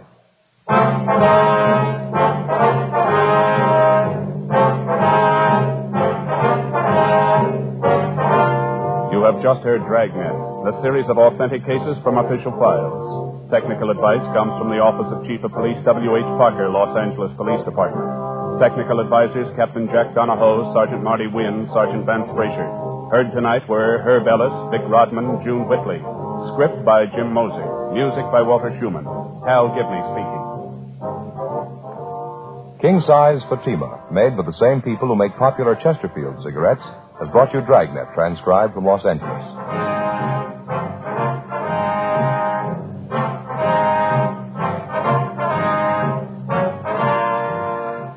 Stay tuned for Counter Spy next on NBC.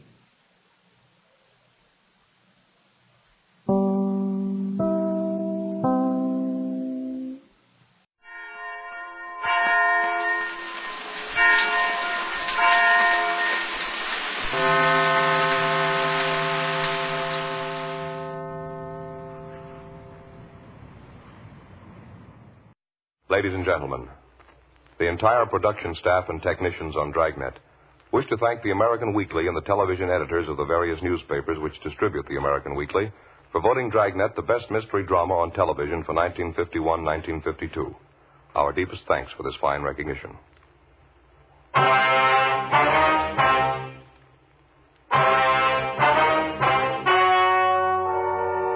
story you are about to hear is true. The names have been changed to protect the innocent. Fatima Cigarettes, best of all king-size cigarettes, brings you Dragnet on both radio and television.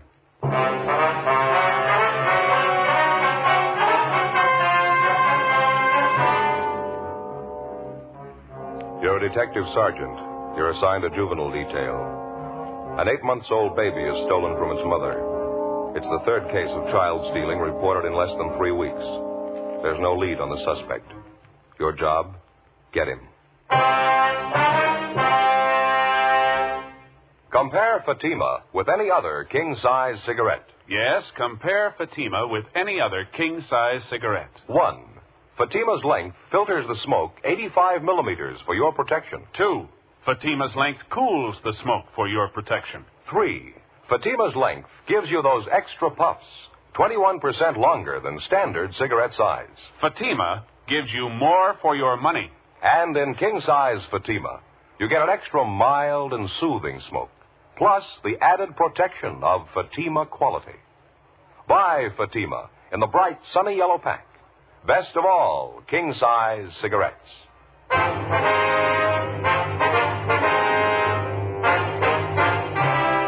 Dragnet, the documented drama of an actual crime. For the next 30 minutes, in cooperation with the Los Angeles Police Department, you will travel step by step on the side of the law through an actual case transcribed from official police files. From beginning to end, from crime to punishment, Dragnet is the story of your police force in action.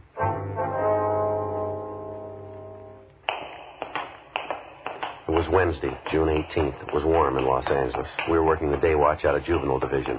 My partner's Frank Smith. The boss is Captain Stein. My name's Friday. It was 6:30 p.m. when we got back to 1335 Georgia Street, second floor, the squad room. Hi, been waiting for you. Hi, Captain. How's it going? Any sign of the baby? No, not yet. We're doing everything we can. We haven't got a lead to her name. Lousy thing. How's it stack up? Anything like the last 2 cases? Yeah, quite a bit. Same neighborhood, same general M.O. We checked with just about everybody in the vicinity. No one saw the baby taken. Happened about 10 o'clock this morning? 10:15. This Mrs. Donaldson drove down to the neighborhood shopping center to do her marketing. She had the baby in a bassinet in the back seat of her car. Baby boy, 8 months old. Mm-hmm. She pulled into the parking lot right behind the market, left the baby asleep in the car. She went in to do her shopping. When she came out, the baby was gone. How long was she in the market? She told us about 20 minutes. We talked to a half a dozen people who drove their cars in and out of the parking lot about that time. They couldn't help me. They didn't see anyone loitering around. How about delivery trucks? They usually unload supplies at the back door, don't they? Already checked on that. We talked to the driver of a bread truck. He was making a delivery about that time. He couldn't help us either. The mother, Mrs. Donaldson, she's the only one who came up with anything at all. It's not much, but it's better than nothing. Yeah? Well, when she parked her car and got out to go in the market, she noticed a woman sitting in the car parked next to hers. When she came back and found her baby was gone, she noticed that this woman's car was gone, too. Mrs. Donaldson described the woman for you? Yeah, she was middle-aged. She had gray hair. That's all she remembered. How about the car the woman was in? It was a green sedan. That's the only thing Mrs. Donaldson could tell us. She's not even sure of that. And there's no one else around the market that remembered the car, huh? Well, if there is, we haven't found him. We covered the whole neighborhood, Skipper. Talked to everybody we could. Got us nowhere. Smoke gun? Oh, thanks. You, Joe? Yeah, thank you. I got a light. Okay. Captain? No kickback yet on the broadcast. The old points you got out on the baby? No, nothing. Up to now, it's a carbon copy of the last 2 jobs. No suspect, no motive. Mrs. Donaldson can't think of any reason at all for it. No, not a one. Her husband's a teamster. They don't have much money. She couldn't think of any friend or relative who might possibly want to take their baby. The baby normal, in good health? Yeah, perfect. It's got me. This makes it about 1 a week. Just about. Martin baby was taken on the 5th. The Andrews baby was taken on the 12th. Both of them recovered in 24 hours. Nothing wrong with either of them. Sure doesn't make sense. Must be a psycho case of some kind. I think we can go along on that. This one happened near 8th and Dinehart, that right? Yeah, same neighborhood as the other two. About a 12-square-block area there. How about that lead you had on the old man out there? Did you exhaust that? Yeah, the old gardener? Mm-hmm. We double-checked him this afternoon. He wasn't anywhere near the market when the Donaldson baby was taken. How about the other 2 people you had your eye on? Either of them anywhere near the scene at the time? Neither one of them, Skipper. Both clear. How's it stand now? Well, we're doing everything possible. Dean Bergman went over the Donaldson car for prints. The bassinet, too. There's no word from him yet. Special detail from Metro Division still going over the neighborhood. Nothing from them either. No sign of any physical evidence, huh? I mean, besides any possible prints. No, nothing, Captain. The usual number of tips from people in the neighborhood. Checked on all of them. They went nowhere. Well, we've just about run the gambit on this thing. You have anything in mind? Well, Joe and I were kicking around an idea on the way back in. Figure it might be worth a try. I mean, providing we get the Donaldson case cleared. Yeah? Joe? Well, for one thing, we figure the neighborhood out there works in our favor. All 3 of the babies were taken in the same 12-square-block area.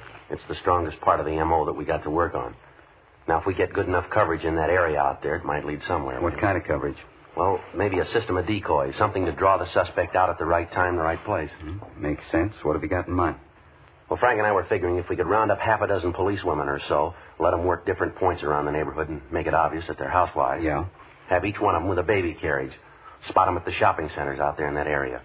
They leave the carriages outside the stores, go through the motions of doing their shopping, and cover each one of them. Mm-hmm. What do you do for bait? I think we can fake it, Skipper. Put a life-size doll in each of the carriages, keep it pretty well covered. Very chance it'll get us a nibble if we work it right. About half a dozen policewomen, that's what you figure? Yeah, I figure that ought to do it. Excuse me. Yeah. Juvenile Division, Captain Stein. Yeah, that's right. Uh-huh. How's that? I see. Mrs. Bolger. Yes, ma'am, I understand. How's that? Yes, ma'am, if you like. All right, thank you. Goodbye. Queer one. Yeah. Either one of you contacted Mrs. Marion Bolger the last month or so? No, it's not familiar to me. How about you, Frank? Don't recall the name. Why? Oh, sure. That was her on the phone. She wants to be investigated. Says she wants to prove to us that she's not involved in any of these child-stealing cases. How do you spell that name? Marion Bolger, B-O-L-G-E-R, Ewing Street address. No, I never heard of her. What's the pitch? Got me. She kept saying she's got to have her name cleared. She's innocent. Kept insisting she didn't steal the Donaldson baby. Well, we didn't say she did. We don't even know the woman. You're going to. Check her out. We ran the name Marion Bolger through R&I, but there was no previous criminal record on her. 7:25 p.m. Frank Smith and I left the office and drove out to the Ewing Street address to interview the Bolger woman. Before we called at her home, we checked with some of the neighbors. Most of them had a favorable opinion of her. They described her as a pleasant woman, slightly eccentric. The only complaint was that the Bolger woman was very fond of children and that she kept most of the youngsters on the block well supplied with cake and candy, despite repeated objections from the youngsters' parents. Other than that, they seemed to like her. 8:05 p.m., Frank and I called on Mrs. Bolger, and she ushered us into a neatly furnished living room. She was an older woman, possibly in her early 60s, dark brown hair, streaked with gray. It's the honest truth, Sergeant. Anybody who really knows me would tell you I wouldn't do a thing like that. I love children. I want all of them to be happy. I wouldn't steal anybody's Just baby. a minute, Mrs. Bolger, please. Something we'd like to get straight. I don't care how it looks. I don't care what they say. I didn't do it. I didn't steal those other 2 babies. I didn't steal the Donaldson baby either. How'd you know the Donaldson baby was missing, ma'am? It just happened this morning. The evening paper. The whole story's in there. It's the first I knew about it, so help me when I got my evening paper. Please, Sergeant, you got to believe me. All right, now try to take it easy, ma'am. What gives you the idea that we're accusing you of taking those babies? Well, you haven't yet. Not in so many words. You're thinking about it, though. I know that. You've been told. How do you mean, told what? You know what I mean. All those stories going around about me. And just because I like children, because I enjoy them, I understand them. Just because of that, they try to make me out a witch or something, trying to say I took those poor little babies. All right, just a minute, ma'am. Who said you took the babies? Down at the store this afternoon. I heard them. That grocery clerk and that silly Mrs. Murdoch. They laughed about it. Tried to make out there's only fooling. Well, I knew better. They weren't fooling. They meant it. Accusing me of such a terrible thing. I just don't know when I've been so upset.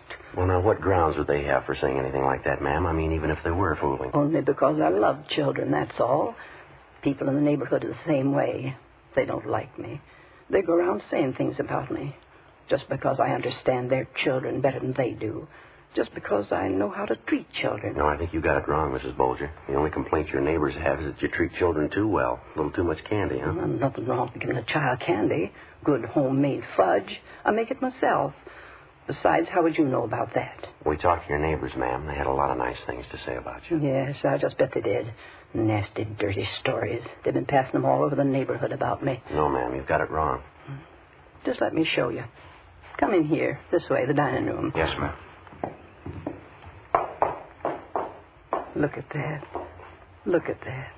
Yes, ma'am, it's very nice. You see how I decorated the table? Paper streamers all over the room. It was supposed to be a party for the children in the neighborhood. I worked a whole week getting it ready. I made the cakes myself, decorated them, too. I made everything in my own kitchen. Candy, sandwiches. Took me a whole week. And they didn't even come. They didn't come. Ma'am? The neighborhood children. It was supposed to be for them. Special summer party I wanted to give them today. They didn't even come. The parents wouldn't let them. Not one of them. It's a crime. Terrible crime. All this good food. Well, now, maybe there was a mistake, ma'am. There wasn't any mistake. I invited the children, 14 of them. Mothers wouldn't let them come. I had everything ready. Little favors for each one of them. Now, look. Ice cream's all melted. Hot cocoa boiled away to nothing. Yes, ma'am. Even the paper streamers are coming down. Such a mean thing to do. Keeping children from a party. Such a mean thing. We don't like to bother you, Mrs. Bolger. Just like to ask you a few routine questions, and we'll let you alone. Anything you want to know, Sergeant? Can you account for your time this morning, ma'am, between 9 a.m. and 11 a.m.? Yes, of course I can. I was right here in the house getting things ready for the party. My friend Aggie Benson was with me. She's a school chum of mine. She was helping me get things ready. Well, then you didn't leave the house at any time this morning, then? No, sir, I didn't. You can ask Aggie. She'll tell you. Do you have a car, Mrs. Bolger? Oh, my, no. I wouldn't know what to do with it if I had one. I never learned to drive. Why'd you want to know? Just routine, ma'am. Well, I guess we'd better be going, Frank. All right, Jim. And you don't believe those stories, do you? I mean, just because I like children, I'd steal those babies. You don't believe that, do you? No, ma'am. We haven't any reason to believe it. I knew you'd understand. I wouldn't do a thing like that. I just love children, Sergeant. Never had any of my own. Living here by myself. No husband, lonely.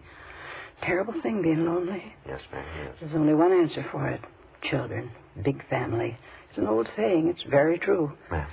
When you get to be 63, you want something else to wake up to beside the morning paper. 8:40 p.m. Before we headed back for the office, Frank and I made a thorough check on Mrs. Bolger, her background and her alibi. We found nothing to link her in any way with the child stealings. 9:15 p.m. We got back to the city hall and went directly to Leighton Fingerprints, where we met with Dean Bergman. He'd found several sets of prints on the Donaldsons' car and on the bassinet from which their baby had been stolen. Most of them were those of the parents, Mr. and Mrs. Donaldson. Bergman was unable to identify the two foreign prints found inside the car. We contacted the officers in charge of the special detail checking the neighborhood where the latest child stealing had occurred. They'd failed to uncover a lead. 7:48 a.m. the following morning. Friday? Morning, Captain. Good piece of news. The Donaldson baby, they just found him. Where? Highland Park area. They found him in a cardboard box. Apparently he's all right. A little exposure. Doctors are checking him over now at Georgia Street. How about the suspect? Any sign of him? Not a trace. It was little or no different than the first two cases.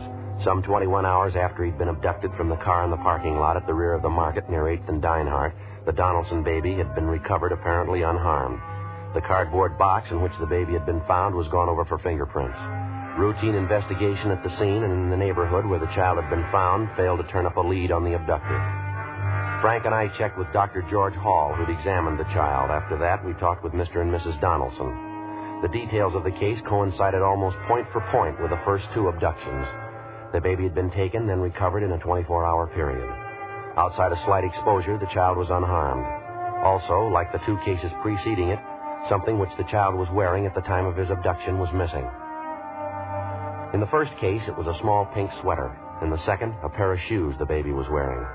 In the case of the Donaldson baby, it was a sterling silver ID bracelet with the initials J.D. engraved on it. During the next 5 days, Frank and I ran down every lead we could get our hands on. They went nowhere. Our system of policewomen decoys was put in effect. It failed to get a rise. On the 6th day, Thursday, June 26th, 5:30 p.m., we got word of another child stealing, this time in the Echo Park area. We drove out to talk to the mother, a Mrs. Chester Osborne. Yeah, that's right. I did the same thing I do every morning. Gave the baby her bath, dressed her, put her out in the backyard in her buggy. She usually plays a while, then she takes her nap. And about what time did you discover your baby was missing? I don't know exactly. About 2 o'clock, I guess. Maybe a couple of minutes after. Went out to see how she was, looked in the buggy, and she was gone. Well, it's almost 6 o'clock now, Miss Osborne. How is it that you waited so long before you notified us? Just kept hoping it was a mistake, that's all. I went from house to house all over the neighborhood. Went as far as 3 blocks away. I asked everybody. Nobody saw my baby. You don't know what it means to me. The telephone, Mrs. Osborne. Would you answer it, please? Whoever it is, take the number. I'll call him back. Yes, ma'am. Be glad to. Hello. Yeah. Yes, sir. Oh, yeah, Harry. We're here now. This is Friday. How's that? When? I see. Where? That's all. Uh-huh. Okay, Harry, thanks. Yeah, tell him we'll be right in. Right away. Okay, bye. Well, that was our office, Mrs. Osborne. You can stop worrying now. What? It's about your little girl. She's all right. What do you mean? I just found her 3 blocks from here. Again, with the lone exception of the time element, the Osborne baby's abduction resembled closely the 3 previous cases. The crime occurred in the same general area. The same general method of operation was employed. And again, outside of slight exposure, the child was recovered unharmed. There was also an article of clothing missing, a pink knitted bonnet. And, as in the previous 3 cases, the suspect had abandoned the baby without detection. Routine investigation of the crime laboratory crew and juvenile officers working the case failed to turn up a lead. During the week that followed, additional personnel for both decoys and stakeouts were assigned to the area without results. Friday, July 4th, 10 a.m. Joe, you busy? What do you got, Frank? Galvin and Mildred Leslie just called in on this child stealing thing. Looks like it might be something. Yeah, what's the pitch? Well, this Leslie girl's employed as a maid for a Mr. and Mrs. Roth, R-O-T-H. Mm-hmm. She's a stockbroker. She's worked for him a year or so, she says. Yeah. The Leslie girl's an upstairs maid for the Roths. She's been following this baby stealing case in the papers right along. She thinks maybe Mrs. Roth can tell us something about it. Yeah, how's that? Well, the Leslie girl was cleaning Mrs. Roth's bedroom yesterday. She came across a few things stored back in one of the closets. Baby things. Pink sweater, pink bonnet, and a pair of baby shoes. She says they've all been used. They're not new. Well, a lot of mothers save baby clothes, things like that. No, the Roth woman wouldn't have a reason to. Yeah? She's never had any children.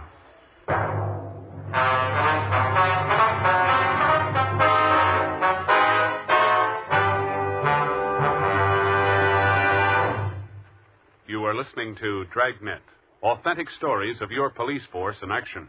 The only way you can prove to yourself that Fatima is the best of all king-size cigarettes is to compare them with the brand you've been smoking. Yes, compare Fatima with any other king-size cigarette. 1.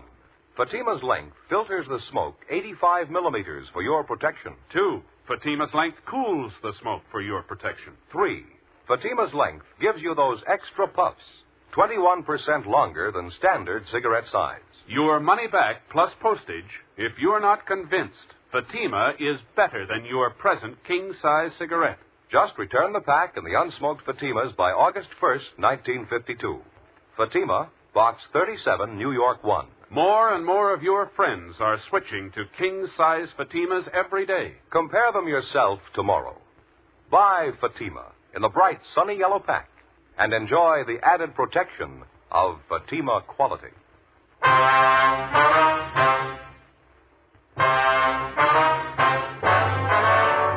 Friday, July 4th, 11 a.m. Frank Smith and I left the office and drove out to interview Mildred Leslie at her apartment.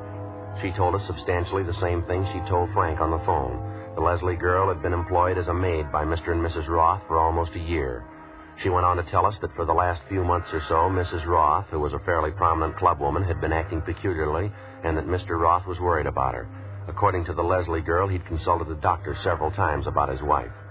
As for the articles of baby clothing, they'd been found stored back on a shelf in Mrs. Roth's bedroom closet. The Leslie girl told us that she happened to find them while cleaning and dusting Mrs. Roth's bedroom. Each of the articles she claimed she saw seemed to tie in directly with the child stealings. a pink sweater, a pink bonnet, a pair of baby shoes. Identical items of clothing had been taken from each of the previous abduction victims. After we left Mildred Leslie, Frank and I got to a phone, called the record bureau, and had them make a run for us on Mrs. Roth. She had no previous criminal record. 1:20 p.m. We called Mr. Roth at his place of business, but the office was closed because of the 4th of July holiday. We got in the car and drove out to the Roth home, an old 2-story mansion just above Silver Lake Reservoir. Mrs. Roth wasn't at home. We interviewed her husband in the living room. Well, what seems to be the trouble, Sergeant? Why would you want to see my wife? There's a few questions we'd like to ask her, Mr. Roth. Can you tell us where she is now? She took a drive with some friends of hers. I think they were going down to the beach club. Why? Well, we're investigating a juvenile case, Mr. Roth. We think maybe your wife can give us some information on it. Well, I'm sorry she isn't home. It's too bad you didn't call this morning. She didn't leave until after 11. She'll be home later tonight if you care to call back. You're sure it's not something I can help you with? Well, yes, sir. Maybe you can. I'd like to ask you a few questions about your wife's activities the last month or so. Well, how do you mean? Some of the social work she does with the club? Not quite, Mr. Roth. You said you were from the juvenile division. Is it something regarding her work with the underprivileged kids? Her club does quite a bit of that, you know. Afraid I don't know too much about it, though. No, sir, it's not that. Well, I don't think I understand. What is it about? Well, Mr. Roth, we want you to understand that this is merely a routine investigation. We don't want to offend you in any way, but we have some information that we've got to check out. What do you mean? What kind of information? Well, there's been a series of child stealing cases the last month or so. We're the investigating officers on it. Maybe you read about them in the papers. Yes, I have, but what would my wife have to do with that? Do you think she has some information for you? She didn't say anything about it to me. Yes, sir. I think she can help us quite a bit. I don't know exactly when she'll be home. I don't have any place to contact her. I do know the club's taking a group of children to the Coliseum tonight, the big 4th of July fireworks display, you know. Yes, I see. I'm going to meet my wife there tonight. Maybe I could give her a message for you, tell her to contact you. All right, fine, Mr. Roth. There is something that you can do for us right now, though. Yes? Would you take us up to your wife's room? I'd like to have a look at it. Take you to her room? I don't understand. What for? Well, like we told you before, sir, it's a routine investigation. I think if you take us to your wife's room, I think we can clear the whole thing up now. It probably won't be necessary to bother you tonight. Well, I certainly don't understand, but come along if you like. The Doris's room is right at the head of the stairs. Thank you. It certainly has me baffled. What would there be about Doris's room? It has to be investigated. We don't know that there is anything, sir. Just appreciate your cooperation. Not at all. We haven't anything to hide.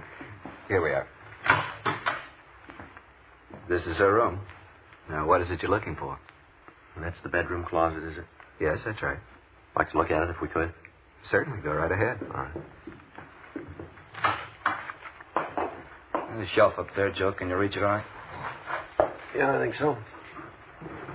What is it? What are you looking for? Here you go, Frank. Yeah. Pink bonnet, pink sweater. That's it. Here's the baby shoes. The ID bracelet. Yeah, initials J.D. Not much doubt. No. Baby clothes. Bracelet. Never seen them around here. How'd you know they were here? Well, we weren't sure that they were. But I've never seen them before. What are they doing in Doris's room? Why would she have them? I have to talk to her about this. Yes, sir, so do we. After finding the evidence in his wife's bedroom closet, we continued to interview Mr. Roth. We briefed him on the details of the case and explained about the articles of baby clothing. He was very cooperative, but he found it hard to believe that his wife was responsible for the abduction of the babies. He told us that early in their marriage, his wife did have a child which died shortly after birth. Complications left her unable to have any more children. When she found out about this, it resulted in Mrs. Roth having a nervous breakdown, but apparently she recovered completely. Roth went on to tell us that his wife was very fond of children and that she devoted a great deal of time to social work, caring for underprivileged children.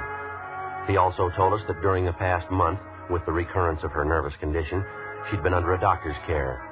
Shortly after 8 o'clock that night, along with Mr. Roth, we drove to the Coliseum where crowds of people were gathering for the annual July 4th fireworks display. Roth pointed out his wife. We went over and he introduced us. These officers would like to talk to us, honey. Let's step over here. Well, I can't leave the children alone. Can't we talk later? No, honey, it's pretty important. I think you better talk to them now. Well, all right. If you say so, you'll have to stay and watch the children, though. They'll be all right. We can keep an eye on them from over there. No, I can't leave them alone. You'll have to stay. Well, all right. Ma'am, I wonder if you step over here, please. Yes, all right. This ought to be all right here. Beautiful night tonight, isn't it? Children just love these things. I think they're just about ready to start the show. Yes. Look at that. The colors. Isn't that gorgeous? Yes, ma'am. We'd like to drive you and your husband downtown to Juvenile Division. We'd like to talk to you. What do you mean? I can't leave now. I have these children with me. What did you want to see me about? What's the trouble? I think you know why we're here, Mrs. Roth. I don't. Why do you want to talk to me? Well, we can start here, ma'am. We were at your home this afternoon. Your husband showed us your bedroom, the closet. We found the things up on the top shelf. What? The baby clothes, the bracelet. Beautiful. Just beautiful. How about it, Mrs. Roth? You want to come along downtown? Just baby clothes. Had them in my closet. It doesn't mean anything. I'm afraid you're wrong. It means a good deal, ma'am. You know that. Yes. All right. Would you want to tell us about it, Miss Roth? Miss Roth? Where do I start? There's no beginning. Just started. I couldn't help myself. What can I say? You just tell us what happened. Start any place. My baby died. And they said I couldn't have any more. Guess it started then. I told my husband, told the doctor, too. They didn't understand. Nobody understands. It's all I wanted. My children, my own children.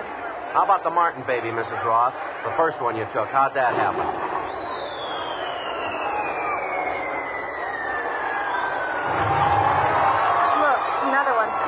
Purple, white, beautiful. What about it, ma'am? The Martin baby? How'd that happen? I saw him in the baby carriage outside the market there. Such a cute baby. Pulled the covers back, looked at him. I didn't think I was going to steal him. After I looked at him, I just wanted to hold him. Hold him close, so I picked him up. You understand, don't you? Yes, ma'am. He was such a sweet baby. Could have been mine. I kept on holding him. Then I started to put him down back in his carriage. I couldn't. What do you mean, ma'am? I couldn't put the baby down. It was just like mine. It was mine. I can't explain it. I took the blanket from the buggy. I put it around him. I walked away. Nobody knew. It was my baby. Yes, ma'am. Would you go on? Oh, my head. Terrible headache. It's so hard to tell you. I couldn't even tell my husband. I lied. I'd take the baby and stop overnight at a motel. I'd tell my husband lies. I couldn't let him know. Well, you knew you were doing wrong, didn't you? Yes, I knew it. Not when I was taking the baby, though. Not when I picked them up. Not when I held them in my arms, held them close. It didn't seem wrong. Most natural thing in the world. I just pretended. I'd pick the baby up and I'd hold it close. It was my baby. All of a sudden, it was my baby. Later on, I had to stop pretending. The baby wasn't mine. I had to give it back. Isn't that wonderful? Look, streamers, a shower of stars. Marvelous. Why'd you abandon the children, ma'am, without notifying anyone? I knew they'd be found. I made sure of that. I always put them someplace where they had to be found. Terrible headache. You don't know what it's been like. I couldn't tell anyone, no one. Yes, ma'am. You about ready to go now? All right.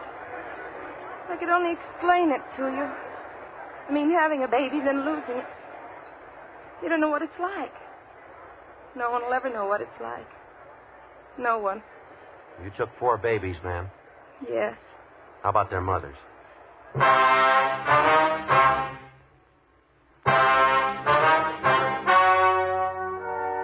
story you have just heard was true.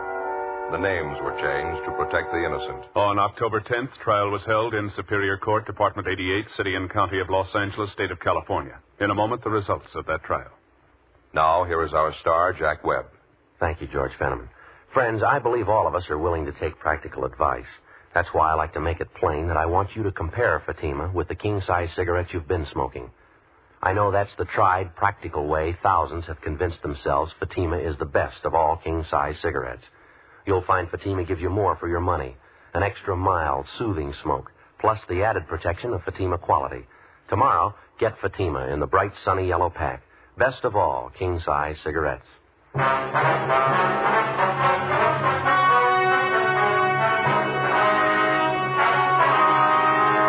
Doris Evelyn Roth was tried and convicted of child stealing under Section 278 Penal Code, 4 counts. She was placed on 5 years probation. One of the terms of probation required that she would be under strict supervision of a competent psychiatrist.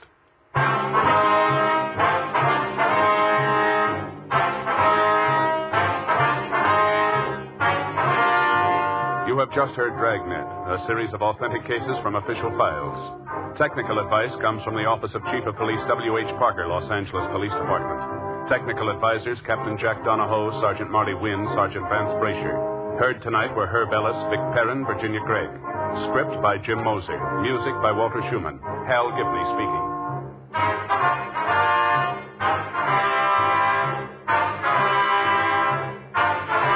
King-size Fatima, made with the same people who make popular Chesterfield cigarettes, has brought you Dragnet, transcribed from Los Angeles.